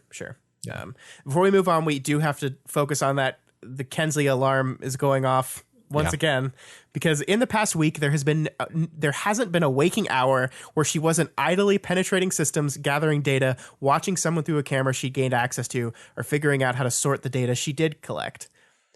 Uh-oh. Yeah. Yeah, just constantly. This is her self-soothing behavior. Yeah. It's bad. Well, and I think the week before it was like just a couple times a day, and then now it's every hour on the hour. And I love the idea of the way they caught her is because they were like, wait a minute, she's not doing anything. That's suspicious. She won't make that mistake again. Yeah, exactly. I love that. But moving back to the conversation, it changes now when Miss Militia says, we know exactly what you did. You aren't listening to us. And then we see Victoria's tactic kind of shift here. She's like, okay, yes, I did do those things, but you don't understand.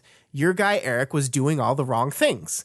And to her credit, Miss Militia admits that, saying at first that she disagrees with some of Eric's choices, and then coming right out and saying Eric did more harm than good, saying he's going back to square one, he's going to be punished, I'm taking him, he's going to work directly under me, and he'll only get another chance to rise to the ranks again if he proves himself as competent as Scenario seemed to think he was, which is, I think, a point towards his understanding of their relationship, right? That obviously Scenario has spoken highly of this person to other members of the Wardens. But the point here is that Eric's rightness or wrongness is irrelevant to the argument that Miss Militia is making right now. That the Wardens are a paramilitary organization, and for that organization to work, the chain of command and orders are things that need to be respected. If someone gives you a direct order, aka do not contact your team, don't do that. Yeah. Don't do it. And definitely don't do it in a way that's super, super sketchy and ropes in a 12-year-old to do dirty work for you. Right. Maybe, And as much as I agree with you that Victoria doesn't think she did anything wrong, or at least she's justified, like her duplicity here clearly acknowledges that she's aware that it's the thing that they don't want her to do. And not just Eric. Definitely Eric. Absolutely, definitely Eric. But I mean, like, I know this is a contentious, and we've had conversations about this in the Discord all week. But like, I get it. Like, I get it from an organizational standpoint, especially for a person that you've been worried about for a while, that this isn't just one moment of being willing to kind of skirt authority. I get the worry here. I get why this organization would look at her and just be like, "Oh man, man." But both sides are right in different ways is the problem. But both sides of this discussion. So I have a new analogy for you, Scott. Okay, I'm here with the analogies. All right, you have a kid and you need to go out for the night, so you hire a babysitter. Okay, sure. The babysitter is Victoria. You give the babysitter like 3 instructions. One of those instructions is no candy. Don't give the kid any candy. That's one of the and like the other 2 are like make sure that they don't stay up past 9:30 or something, whatever. You then later find out that they gave the kid like 1 M&M. And here's the thing: 1 M&M doesn't really matter. It's not going to hurt anybody. Who cares really? Except that was the one fucking thing you told them, right? So like now you know that they don't take your like they're not basically, you can't trust them, right?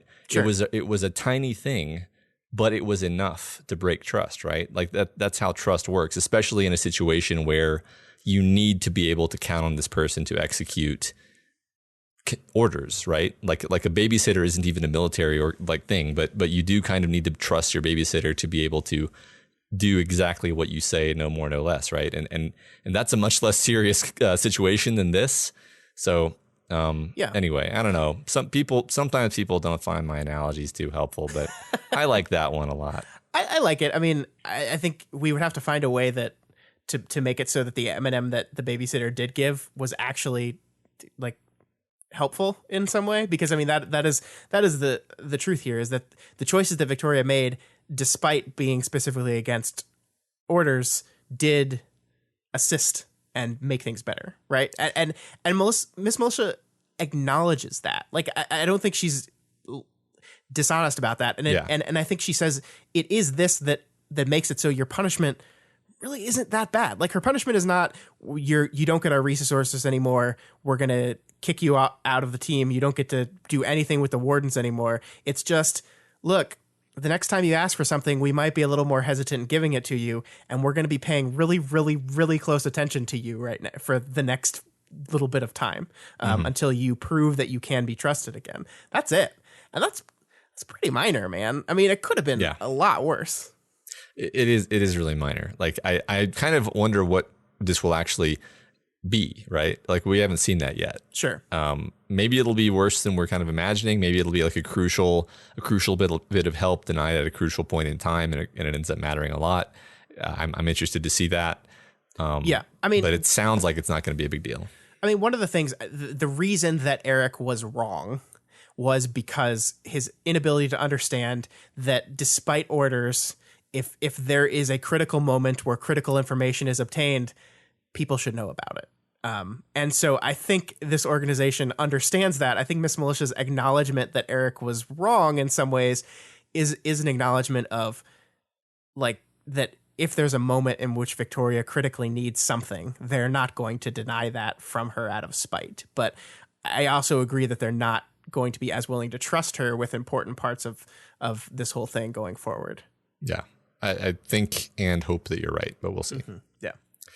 But before the conversation ends, Miss Militia has something she needs to get off her chest. Oh boy. She compares some of Victoria's behavior to that of the Fallen, particularly pointing out a pattern of behavior where they predicted a disaster, much like Victoria did. Turned out that they were right, even though that prediction was not really a long shot. And then they took their successful prediction as a mandate to push things further. And the point she's trying to make is, number one, don't push your luck. Number two, heroes must hold themselves to a higher standard than everybody else. They have to try to be unimpeachable, not just skirt by. And that is the only way you earn the leeway and understanding that you're afforded as a hero. Yeah. This, on the surface, comes off as super harsh, right? Like, you know what your behavior is reminding me of, Victoria? The Fallen. Yeah. And Victoria is, like, immediately defensive, and Super I understand defensive, why. I think it is absolutely of design on Miss Militia's part that this comes off as super harsh. She is trying to be harsh to beat this lesson into her. Mm-hmm. This idea of, and she says, you're not the Fallen. You are not the Fallen. I am not trying to say that you are the Fallen. What I am saying here is that you are showing a pattern of behavior that is similar to a pattern of behavior that one of the worst organizations in the world showed previously. And while you're obviously not going down the same road that they are, maybe that should tell you something. Maybe that should tell you something about the choices you're making, the decisions you're making, and the person you want to be. I really love that part at the end of, like, that you have to hold yourself to a higher standard. As a hero, you get the benefit of the doubt implicitly because you are on the side of hero. And you need to live up to that benefit of the doubt. You need to live up to that central idea. And I love that idea. I mean, like, look, this is mean. It's borderline mean to do to someone, but I think there's design behind it. Yeah. Sure. I mean, I think that she's right. Like, you should be held to a higher standard, right? Like a lot of the discourse around law enforcement these days comes because, shouldn't we hold people who we give the power to dispense justice? Shouldn't we hold those people to a higher standard? Like, isn't that kind of how this should work? And I don't know. That's a whole nother thing. But I mean, that is kind of exactly what this is, though. So yeah, I mean, we could talk about that for a long time. I 100% agree with that assessment, and that's why when I hear in a lot of these instances of police violence that I hear them saying excuses, I'm like, yeah, well, that's an excuse for a non-trained individual. It's not an excuse for a police officer. Right. If you're using that excuse, don't do this job. Yeah. Right. Yeah, exactly. And of course, let's be clear here. Victoria has done nothing to that level of awfulness. This is almost a parable in mourning form, right? This is this you could head down a path. And this is similar to, I think, some of the stuff we talked about earlier, right? This idea that like you push the envelope and it works and nothing bad happens. And you're like, oh, okay.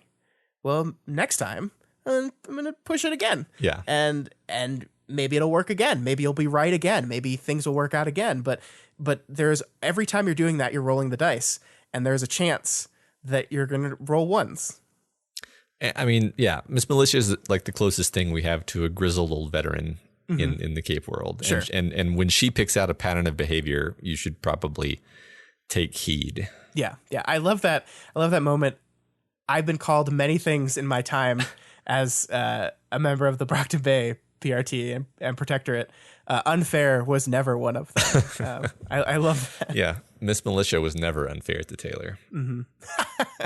Unlike us. I mean, speaking of Taylor specifically, that was someone who rolled on the roulette wheel over and over and over until she came up with a bad roll, basically. Sure. Yeah. So yeah, harsh, absolutely. Maybe unwarranted, maybe, but I think she makes it very clear here that she's not saying you're a fallen.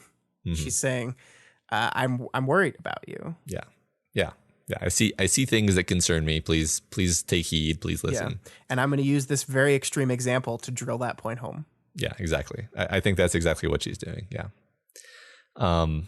So Victoria immediately starts using her power, like as soon as she can when this conversation ends. Starts flying before she even leaves the building.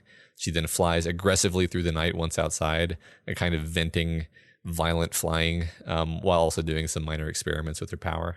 Oh man, like the writing of this aggressive flying is so good. When I flew out of this cold, now broken world, I took to the air with a violence I hadn't been willing to use indoors, tearing through the sky in the same way a fighter might punch a wall to vent his fears or sorrow. No slowing before turns. I just took the brunt of it against my side and felt the cold and the wind punch through the soft outer layers I wore. I like this a lot because we know her force field protects her from the elements, but she is almost intentionally not bringing it up here because she wants to feel all this. She wants to feel the G-forces. She wants to feel the cold. She wants to feel the strain. It's classic, like screaming via flight. Yeah. I love this writing so much. It's a very, very visceral way of conveying what's going on with her, right? Yeah. It's through action. It's good writing. Yeah, I love it. She then finds that her apartment is fairly destroyed. Not so destroyed that she can't change into her costume. Mainly, she's angry about the files. The shards may have taken her friends and her city from her, but now they've crossed the fucking line. You know what else, Matt? What? Those sweet-ass Ashley bookshelves. I know. The ones with the, like, obsidian or whatever. It's so good. All the cool shit. It's all broken. Do you think she backed up her files? I thought some of them were paper was part of the problem. Well, yeah, but no, scan she totally, that shit. No. After Imp comes in and dumps gasoline all over your stuff, you think you might want to prioritize backups. But I don't even know how many days ago that was. That could have been 4 days ago. Yeah, that was 4 days ago, man. No, I have no idea. But I do like this destroyed apartment as kind of perfectly symbolic of the end of something, right? Yeah.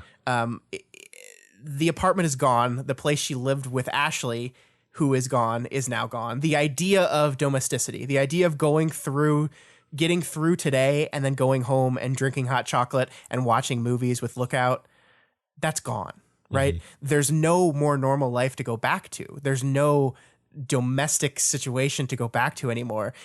Until we're done with this thing, until we've reached the end of this thing, it's just going to be this now. Yeah. And I like that as this perfect symbol of that, just looking down at this destructed apartment, this destructed way of life.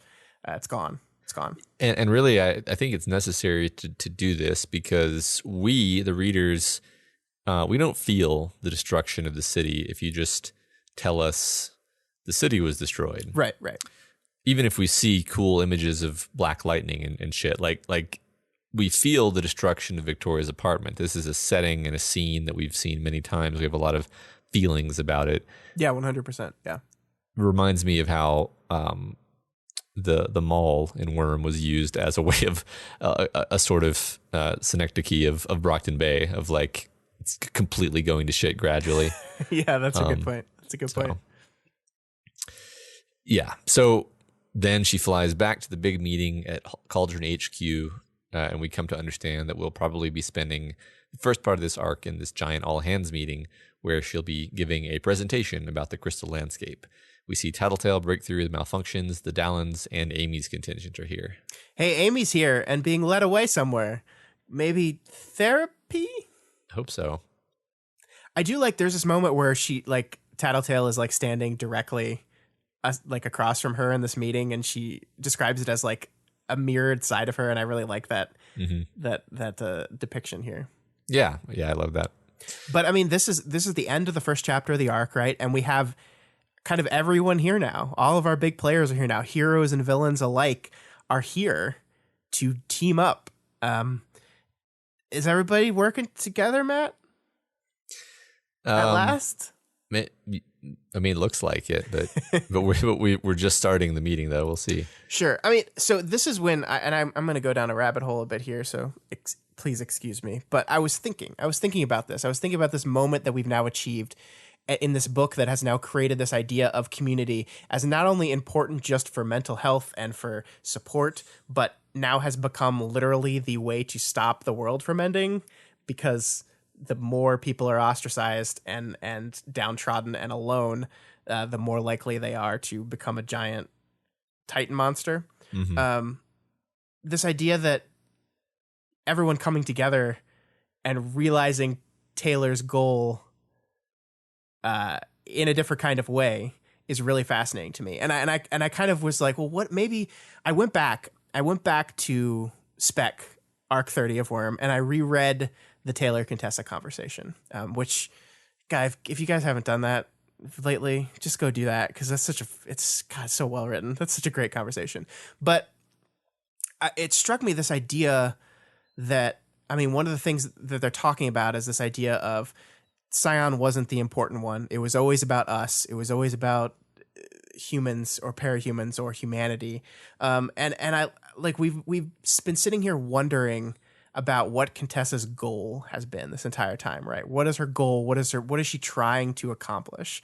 And I got to the idea of, well, maybe what she's trying to do is trying to accomplish the very thing that Taylor tried to accomplish, but not in the Taylor way of doing it, which was just to Khepri and force everyone, and maybe not in a way that we need to come together because there's one big bad existential threat that we all have to individually fight against. Maybe the goal here has always been to bring people together for the sake of being together, for the sake of life is better this way. Existence is better this way.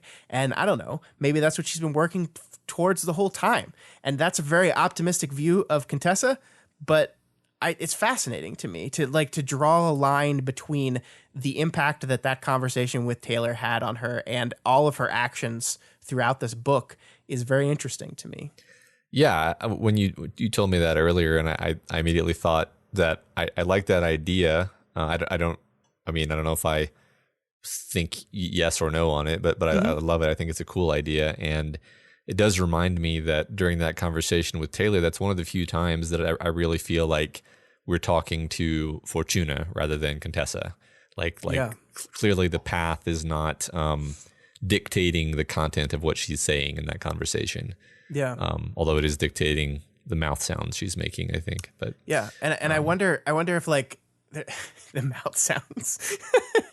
I wonder if there's she starts off this book with this idea of, I'm not going to use my power anymore, because I think that the way that humanity, the way that people are successful going forward is if they come together on their own, right? That this is something that humanity has to do. This is a decision they have to make on their own. And my interference in it is just going to fuck it up. And that's why we see a Contessa who's kind of turned off her power and gone off on her own.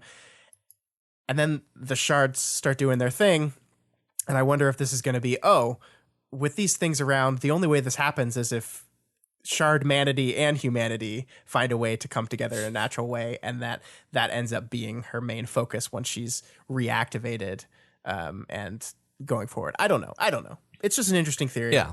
Good. I mean, good place to kind of lay that out as we end arc 18, begin arc 19. What? Is that true? No, at 17, 18. End arc 17, begin arc 18. That's what I said, everyone.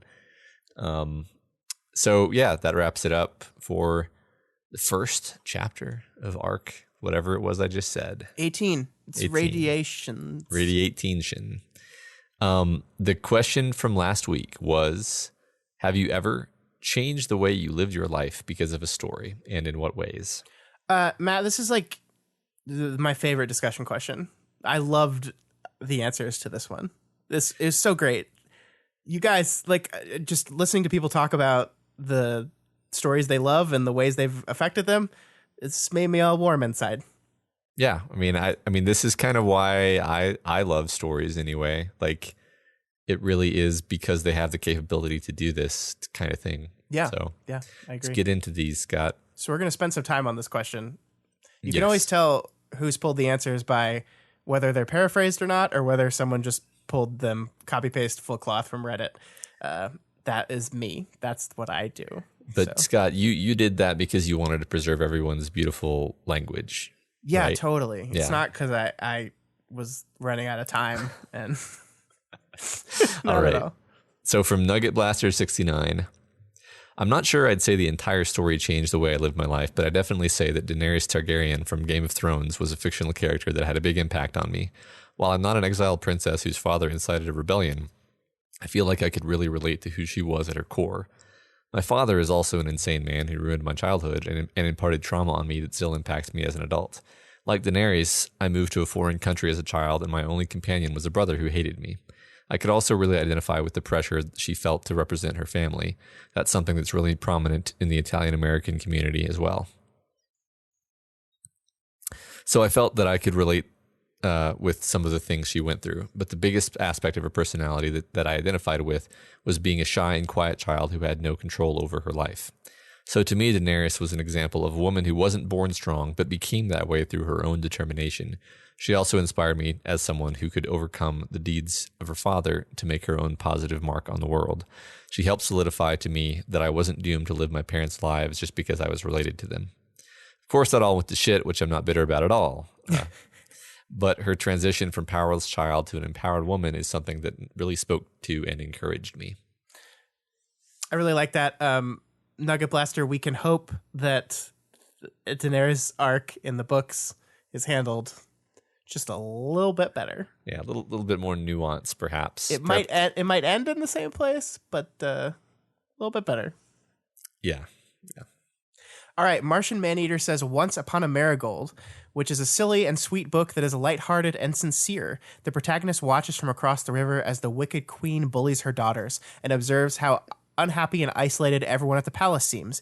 He decides that if he was the one in charge of the kingdom, he'd mandate that everyone got at least 3 hugs per day so that no one would ever have to feel lonely or invisible. And it stuck with me. I'm empathetic as hell, but I also have very different emotional needs than the people around me. When I see a friend or stranger suffering, I often hear the phrase 3 hugs per day echoing around my head. I'm not compelled to hug people willy-nilly, but it does remind me to be kind.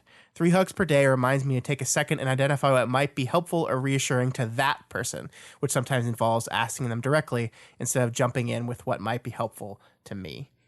That's wonderful. I think that's I mean, like, this is stories, man. This is what stories do. I think that's great. I'm so happy that story had that effect on you. I've never read that before, but I love that so much.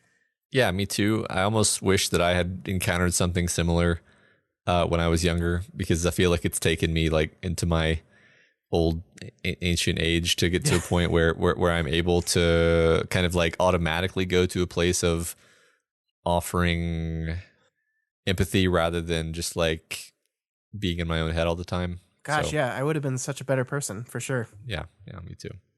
Wonderfulness says the Redwall series, which I started reading when I was a kid, is a bunch of books that spans generations of brave, adventurous woodland animals, all of whom are linked by timeless places like Redwall Abbey or the mountain fortress of the Badger Lords, Salamandastron. I was a kid who absorbed scientific stuff like a sponge, but I never really appreciated the immensity, richness, and importance of history until I read that series. This, of course, brought about my love of big, long, epic sagas, Parahumans among them. I would like to point out that Salamandastron was not written by Funderfulness, but Matt added it because we are two nerds that love the Redwall books. Yes, I love Redwall. I read like almost all of them, I think. I really love those books. I stopped. I aged out of them. But I have the first one still, and I go back and read it every once in a while. I love those books too. This was really the first like fantasy series that I really like read. And I loved them so much. They're so great. Yeah. Brian Jacques, I loved them. Yeah, me too. Next up, we have Peep295, who has the most delightful story ever, Matt.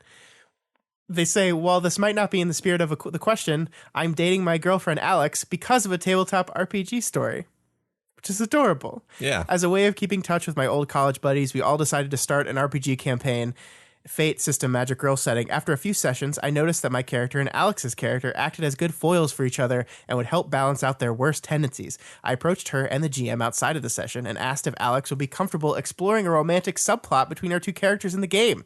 She was excited about it, but she worried a little bit about portraying a crush between two girls because she wasn't gay herself. I assured her that things were fine, and as long as everyone felt comfortable and things stayed strictly Magic Girl show PG with Yuri undertones, everything was fine.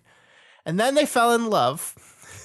Oh, It's adorable. Like that she kind of realized that the reason this relationship felt a little bit different from all her real life relationships was specific because of the girl that she was role playing it with. And it's just this adorable story. And I love it. I love it so much. Thank you so much for sharing, Peep. That's great. yeah. I mean, the question definitely wasn't explicitly about RPGs or I guess they're just called tabletop RPGs, yeah. But that's a mode of storytelling. That's a mode of interactive storytelling, and I love tabletop RPGs. Yeah. I think they're really powerful. So Absolutely. really cool story. Das Niveau, Das Niveau said, "Worm changed my sleep schedule. I got up an hour earlier to read the chapter before work. And since Worm, I have read no book in my native language because they ain't good. Ooh. And reading a certain book series we are waiting to hear the Doof production about made me realize that I have forgotten the face of my father, and I am fine this way." They're talking about Dark Tower. I think I picked that up, but yes. So excited. I am excited because you're excited. All right, next up we have the White Squirrel, who says, I could probably name a few stories that had a strong emotional impact, but in all honesty, I think the biggest effect on me was not as a reader, but as a writer. Specifically, I think the story that had the most visible effect on my life was my Harry Potter fanfic, The Arithmancer. Did I say that right? I think it's Arithmancer. Arithmancer, yeah. I used the story to work through a lot of my own problems and frustrations through Hermione, including being diagnosed with ADHD and viewing it through that lens made it easier both to take my own advice and to seek help for it. That's wonderful. I think our own illustrious writer, Wildbow, has said that he uses his own writing to kind of work through stuff. It's very therapeutic for him. So I think creating stories can be just as impactful on you as consuming them. Oh yeah, totally. I've probably the longest thing I ever wrote was sort of me doing therapy on myself. Like that's what it ended up being. That's not what it was intended to be. But then I looked over it and I was like, holy shit, this has all my issues in it. And no one can ever see this, although Scott's actually probably read it. But anyway. Yeah, I think I know what you're talking about. Then yes. Good. You don't remember.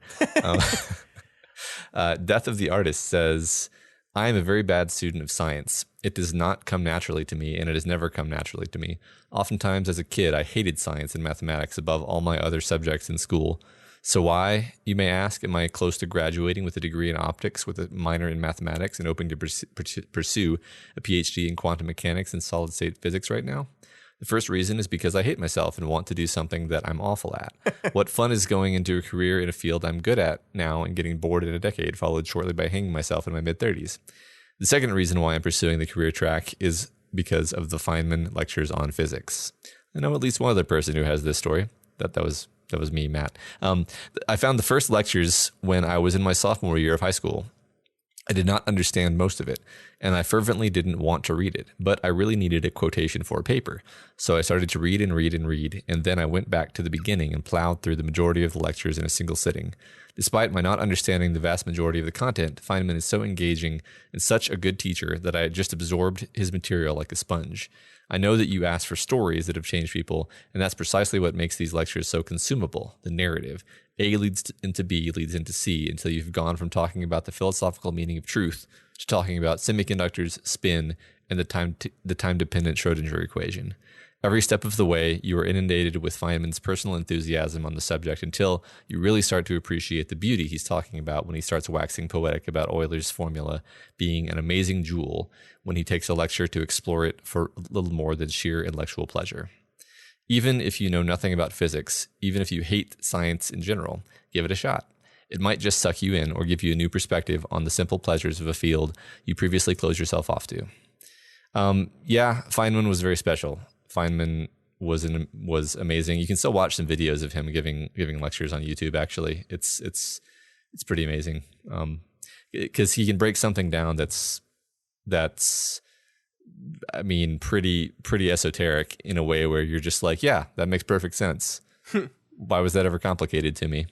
Yeah, that's cool. Death of the Artist does give the link to those in the thread. So cool. If you just heard Matt read that and said, I want to check that out, you can find it at Death of the Artist's link, or you can probably just Google it, but whichever is easier. Yeah. Hero of Old Iron says 2 stories come to mind, Pact and Brandon Sanderson's Stormlight Archives. Back in the day when Pact was being written, I wasn't really in a great place mentally or emotionally. Trying to keep up with stuff at college completely ground me down, which made it incredibly easy to relate to Blake since the entire universe was conspiring to make him miserable. There was a solid 3-month period where I just flat out gave up and spent all my time in my room doing nothing, really. Undergoing that kind of isolation and hopelessness for that long is easily the most dangerous thing I've ever experienced. I tied a lot of myself to hoping for some kind of peaceful resolution for Blake, which, in retrospect, was clearly a pretty dumb move, considering the fact that he's the kind of character who literally can't stop fighting everyone. But somehow it worked out, and having new chapters to look forward to got me through to the time that I eventually moved home, which is when I started reading Stormlight. I'm guessing you guys will eventually be doing a book club on the series, since everyone loves some good old Brando Sando, so I won't spoil anything. Suffice it to say, one of the main characters suffers from severe depression, and the oath from the summary and the moments where it comes up have stuck with me. My depression ended up being strictly secondary effect of ADHD, but that oath still gets me choked up years later and informs most of my broad life goals. That's awesome. Yeah, I've not read so spoilers for the rest of this conversation, but Stormlight Archives is going to come up twice more. So hey, I think we gotta read those. Yeah, I mean, I think we will. Yeah. I'm pretty excited. Yeah. I mean, I love this because I mean, for both of them, right? Like I can imagine Pact being.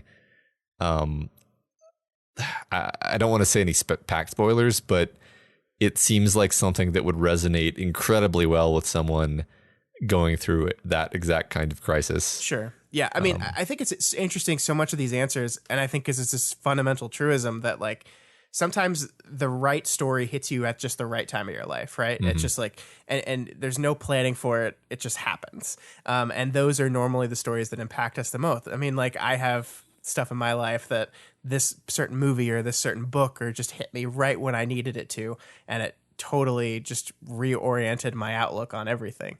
And it's incredible. It really is. Mm-hmm. Yeah, I think that's why I didn't read any Tana French books for several years, because one of them just like destroyed me.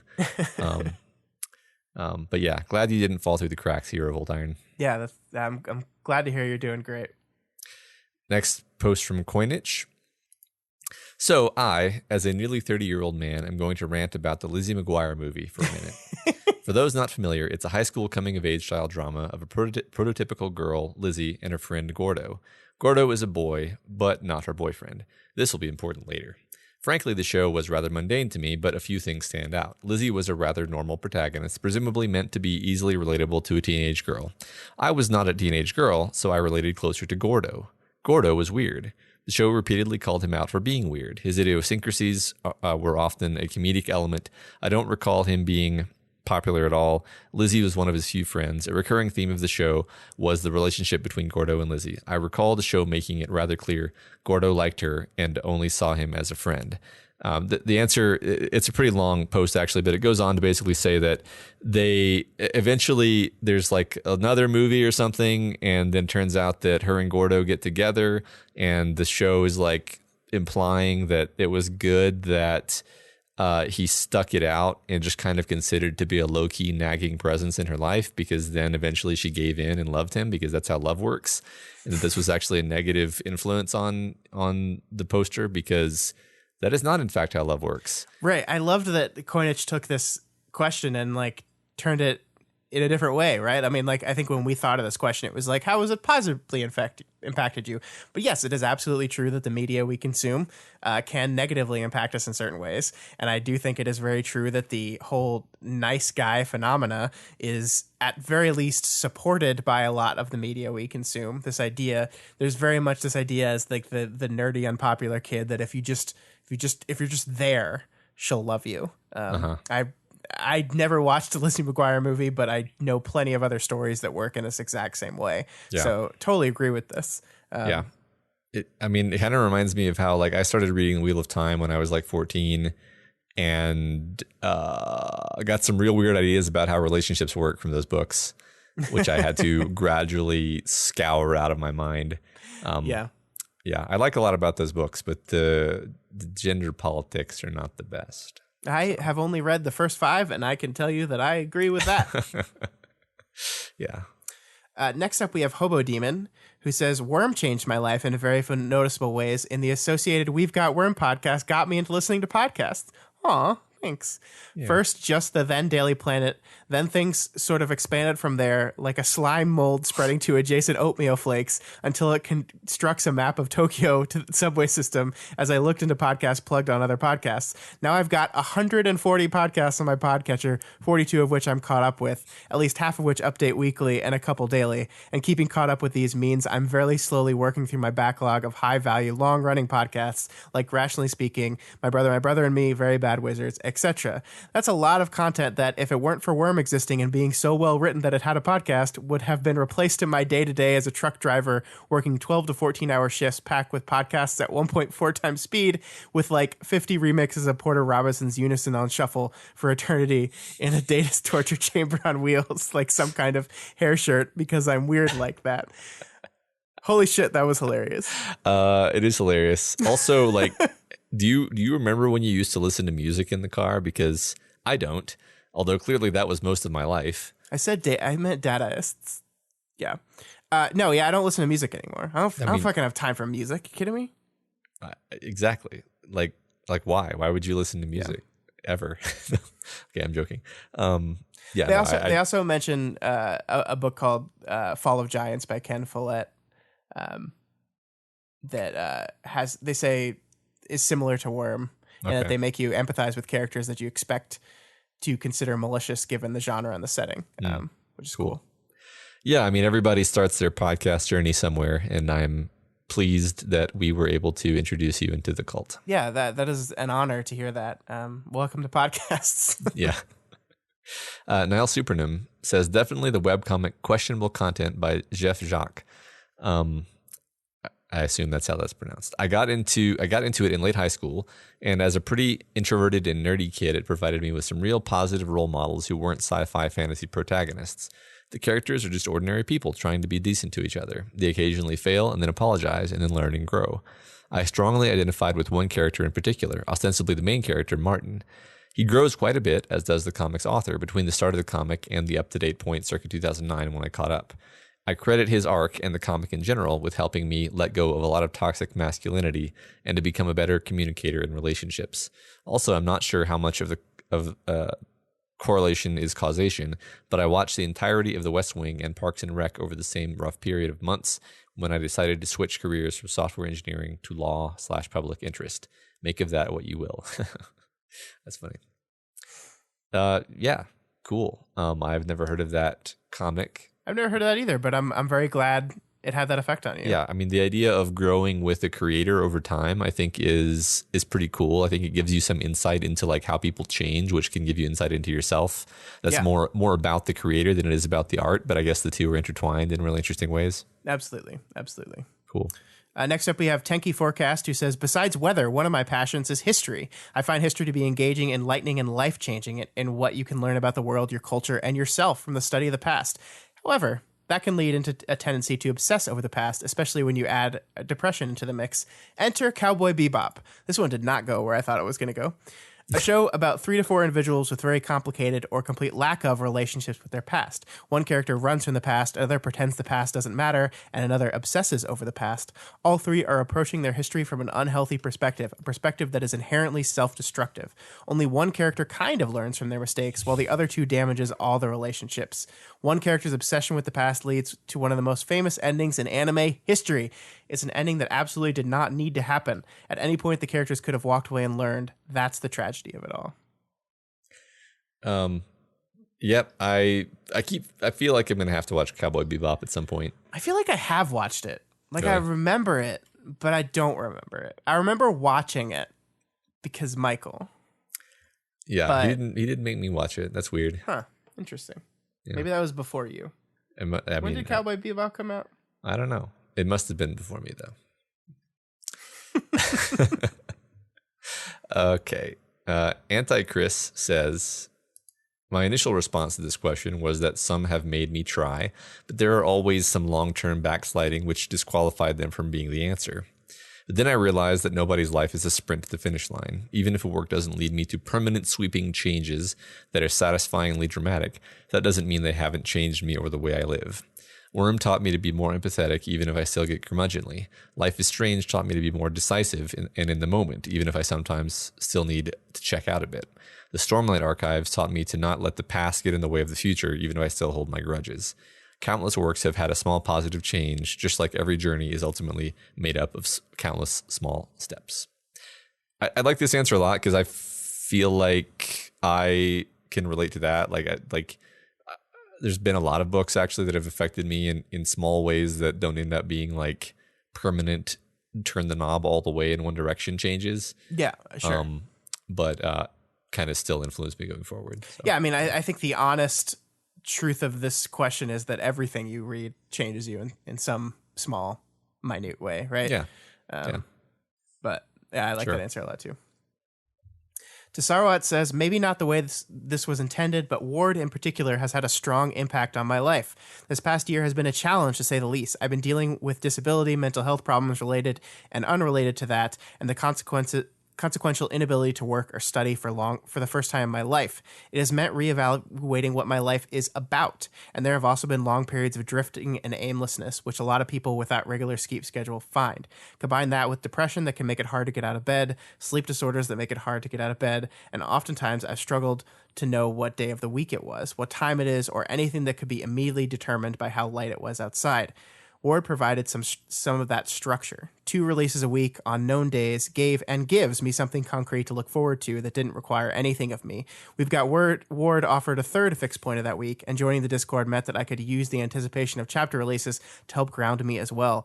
It's something that I really needed to keep me connected to the world outside my head. Thank you so much for sharing, Sarwat. I'm glad, like, this is just like the structural importance of what regular entertainment in your life can be, I think is absolutely really powerful, and sometimes you just need to focus on those things to get you through the hard times in your life. So I'm sorry to hear that you're having a rough time right now, but I'm really glad that this story has helped you, even in that way of just being there. Mm-hmm. Yeah, that's very moving to hear. Yeah, absolutely. Yeah, so thanks for your remarks there. Yeah. Beard of Valor says Ender's Game and Dune are essentially coming-of-age tales with hyper-competent, morally challenged, not politely amoral, but challenged in their convictions, protagonists, where the biggest action is in their heads. These inspired me to think more about how I think and how I want to think. Self-control, training my own reactions and attitudes, constructive introspection. Yes, me too. Me too. For a second there, I was like, did Matt answer? Is Beard of Valor Yeah. Matt? Right. Yeah. I mean, Dune especially, just hit me in a way where I like honestly shaped who I am as a person in a fundamental and deep way. I think Blindsight was actually similar in the specific sense that it like shifted how I think of my own mind, similar to the way that Dune kind of shifts how you think about who and what you are. Sure. In a permanent way. So. Yeah. All right, next up we have Wanson, who says, pretty much every book whose characters I've sympathized with have changed me in ways small and large. I found more role models in libraries than in real life. The earliest I can remember was a children's book about Lurchie, an advertisement cartoon for a shoe manufacturer. He and his friends go around having adventures and solving mysteries. The thing is, he's a salamander, and his friends are also animals. Them being animals played a large role in me becoming a vegetarian at a rather young age of 8. That's really cool. And I agree with the first part of Wanson's statement. That's kind of what I said earlier, that like every book does this.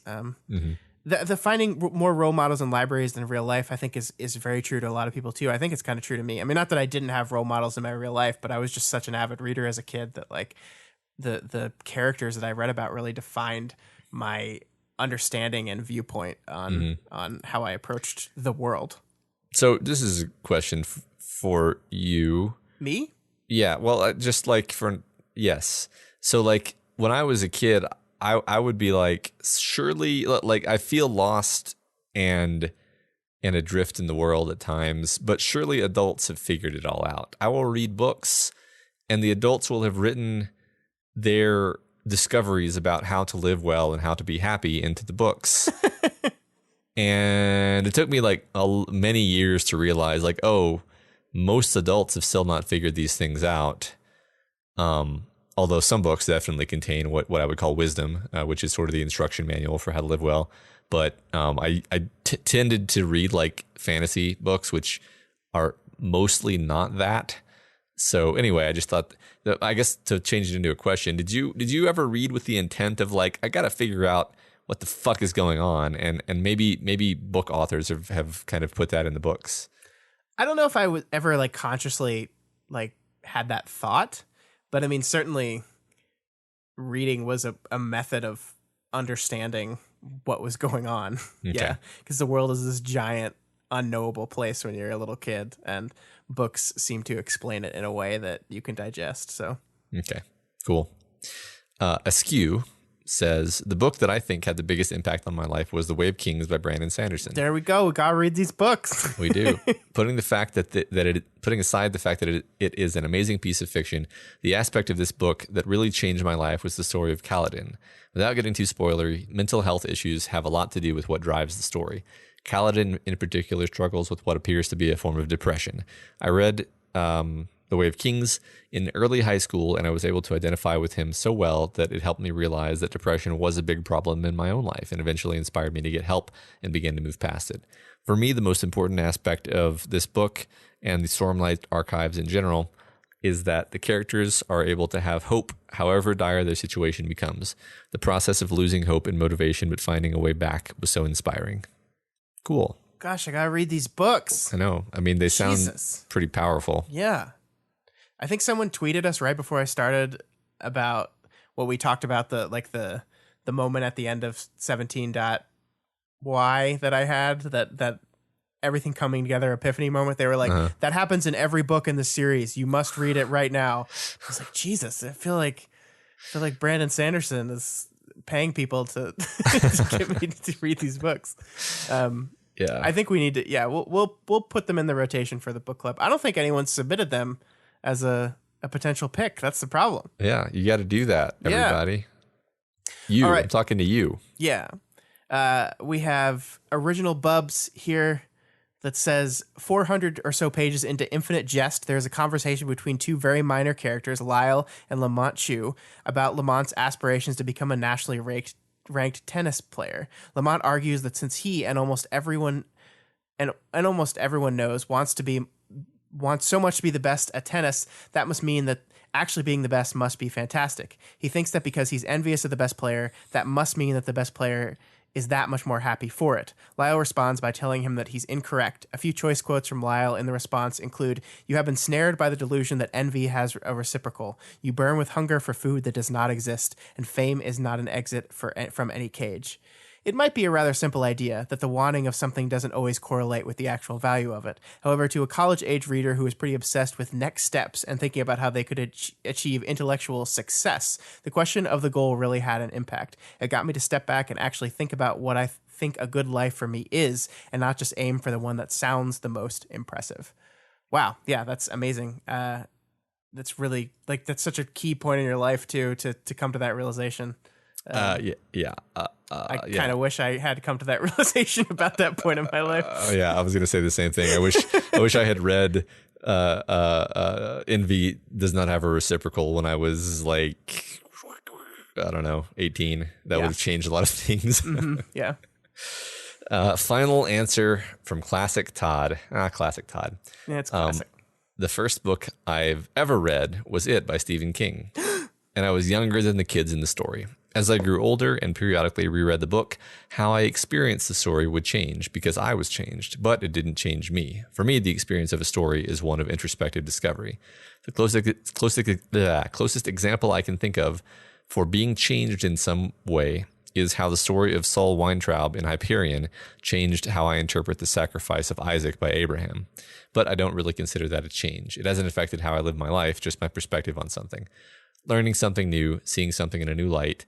How do I weigh that change against the change brought on by the birth or the death of someone I love? I think that is change, though. Giving yourself a new perspective might not directly inform conscious actions, but it certainly informs how you approach situations. So I do think that is a change.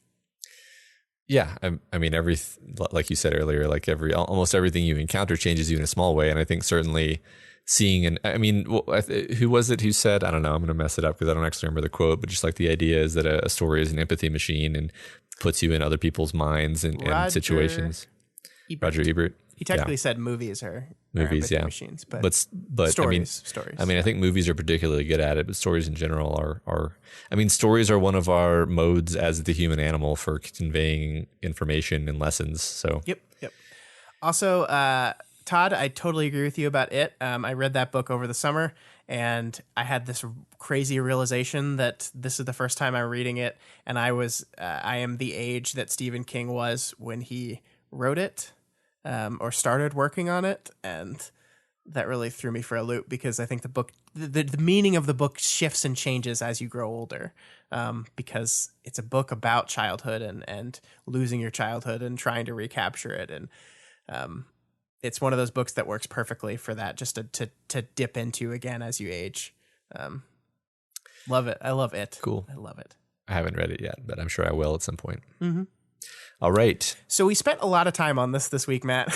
We spent a lot of time on your questions, and I think it was because it was a really personal question with a lot of very personal answers, and we wanted to make sure everyone that took the time to share that personal stuff with us got recognized for that. So thank you, everyone, for sharing some really, intimate, important moments of yourself with us. I really do appreciate that. Yeah, that was beautiful. I'm actually glad that you pulled out everyone's answers, Scott, and not just paraphrased them, because some of those are pretty powerful. Yeah. Thanks for sharing, everybody. I mean, I would talk about how Worm has changed my life, but like I feel like if you've listened to the podcast up to this point, you know. Yeah, I mean, I think one of the fun things about the show is I think you can literally see by tracking how we talk about this book, the ways in which these books have changed us. Yeah. Because I am definitely not the same person who had the opinions I had at the start of Worm that I am right now. Yeah. Absolutely not. Reading it and studying it and talking about it have all been things that cause these things to sink into me in ways I don't think they would have if I just read it. Yeah. And it's been huge. I don't even know if I am aware of all the ways in which it has, but I am very appreciative for that. It is the favorite thing I have about what we do. Absolutely. Yeah. And so thank all of you for like allowing me to do that and go through that process, because it's awesome. Mm-hmm. I really enjoy doing it. Mm-hmm. All right. Next week's discussion question is, who's your favorite jerkbag Parahumans character? Interpret that any way you will. I like how we have a very like emotional, powerful question here. And now we're like, who's your favorite jackass in the Parahumans universe? Yeah. I don't want to give too much guidance on the question, but not like horrible monster, just, kind of a dick, know? Yeah. I think you know what I mean. All right. Yeah. That's all we got for you this week on We've Got Ward. You guys are all part of this show, so feel free to provide us with advice, questions, or thoughts on this week's reading. You can reach out to us with any comments at gotwormpod@gmail.com or over on our Twitter account at gotwormpod. My personal Twitter is always Scott at ScottDaily85, and Matt's is at Mordina Jerkbag. I knew you were going to do that. If you're not already subscribed to We've Got Ward, we strongly recommend you do so and never miss an episode. You can find us on iTunes, Stitcher, YouTube, Google Play, pretty much anywhere else in the world you can listen to podcasts. And as always, you can find all the other shows we do at our website, doofmedia.com. That's where you will find our book club, which is meeting this weekend. Speaking of good old Brando Sando, we are meeting on Saturday, the 23rd at 9:30 p.m. to talk about The Hero of Ages, the final book in the Mistborn trilogy. Matt and I have really enjoyed talking about these books, and I'm very excited to wrap up this series. So come hang out with us on Saturday night. It'll be live on our YouTube page. Yeah. And if you miss it, you can always see it afterwards because it saves those things. But I mean, we know that all of you have read this book based on the answers that you keep giving in the discussion questions. So just come hang out. Yeah, absolutely. So if you like any of our shows and you want to support them, consider donating to our Patreon account at patreon.com/doofmedia. You can donate $1 a month or whatever else you can afford. Supporting us on Patreon gives you access to tons of great bonuses, like the ability to vote in our fan art and costume contests, hangout sessions. We recently did a tabletop RPG of the Tingleverse, the Chuck Tingleverse, for our patron hangout session. I was a bad boy unicorn named Pranston. I was a raptor wizard, I believe. You were very unsure of yourself, though, Mr. Raptor Wizard. My name was Millhouse Shagger. And you can go back and listen to that and watch it if you join now. And then you'll be able to join us for future ones. Yep. And of course, there's the excellent Discord chat where we just argue all day. And as always, make sure you go over to Wildbow's Patreon at patreon.com/wildbow and donate to him as well. This is his world. We are just playing in it. And this week, special thanks to new patrons, Bedoofs, Jonas B., Miss Nash, Jeff B., Dominic T., and Joshua S., new Doof Trooper, Stelhex, new Doof Warrior, Mark Andre M., and new Supreme Leader Doof Hero of Old Iron. Welcome, everyone. Thank you so much. Thanks for allowing us to continue doing this thing that we do. We really, really appreciate y'all. Yeah, today, the day we're recording this is like hashtag Thank You Patrons Day or something that Patreon put on. But you know what? Every day it is Thank You Patrons Day. We are so incredibly thankful. Always. It's Matt, this is what we do. It's like, it's so, we love doing this so much. And we're so thankful that you guys like it enough to help us to help sure we keep doing this. So guys, God, hashtag Thank You Patrons Day. Yeah. Sincerely. Yes, absolutely. Not just because Patreon told us to. No, not because Patreon emailed me 2 weeks ago telling me to prepare for this day. And I totally forgot until today because I'm bad. But thank you guys so much. Yeah. And of course, for those of you that cannot afford to donate, that is absolutely fine. We love you guys just as much. Just by listening to the show, just by downloading it, you help us.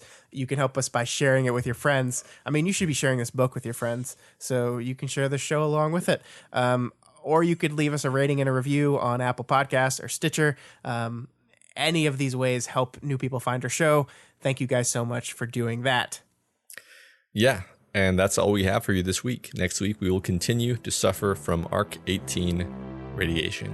It's like Chernobyl, but with capes. It's good.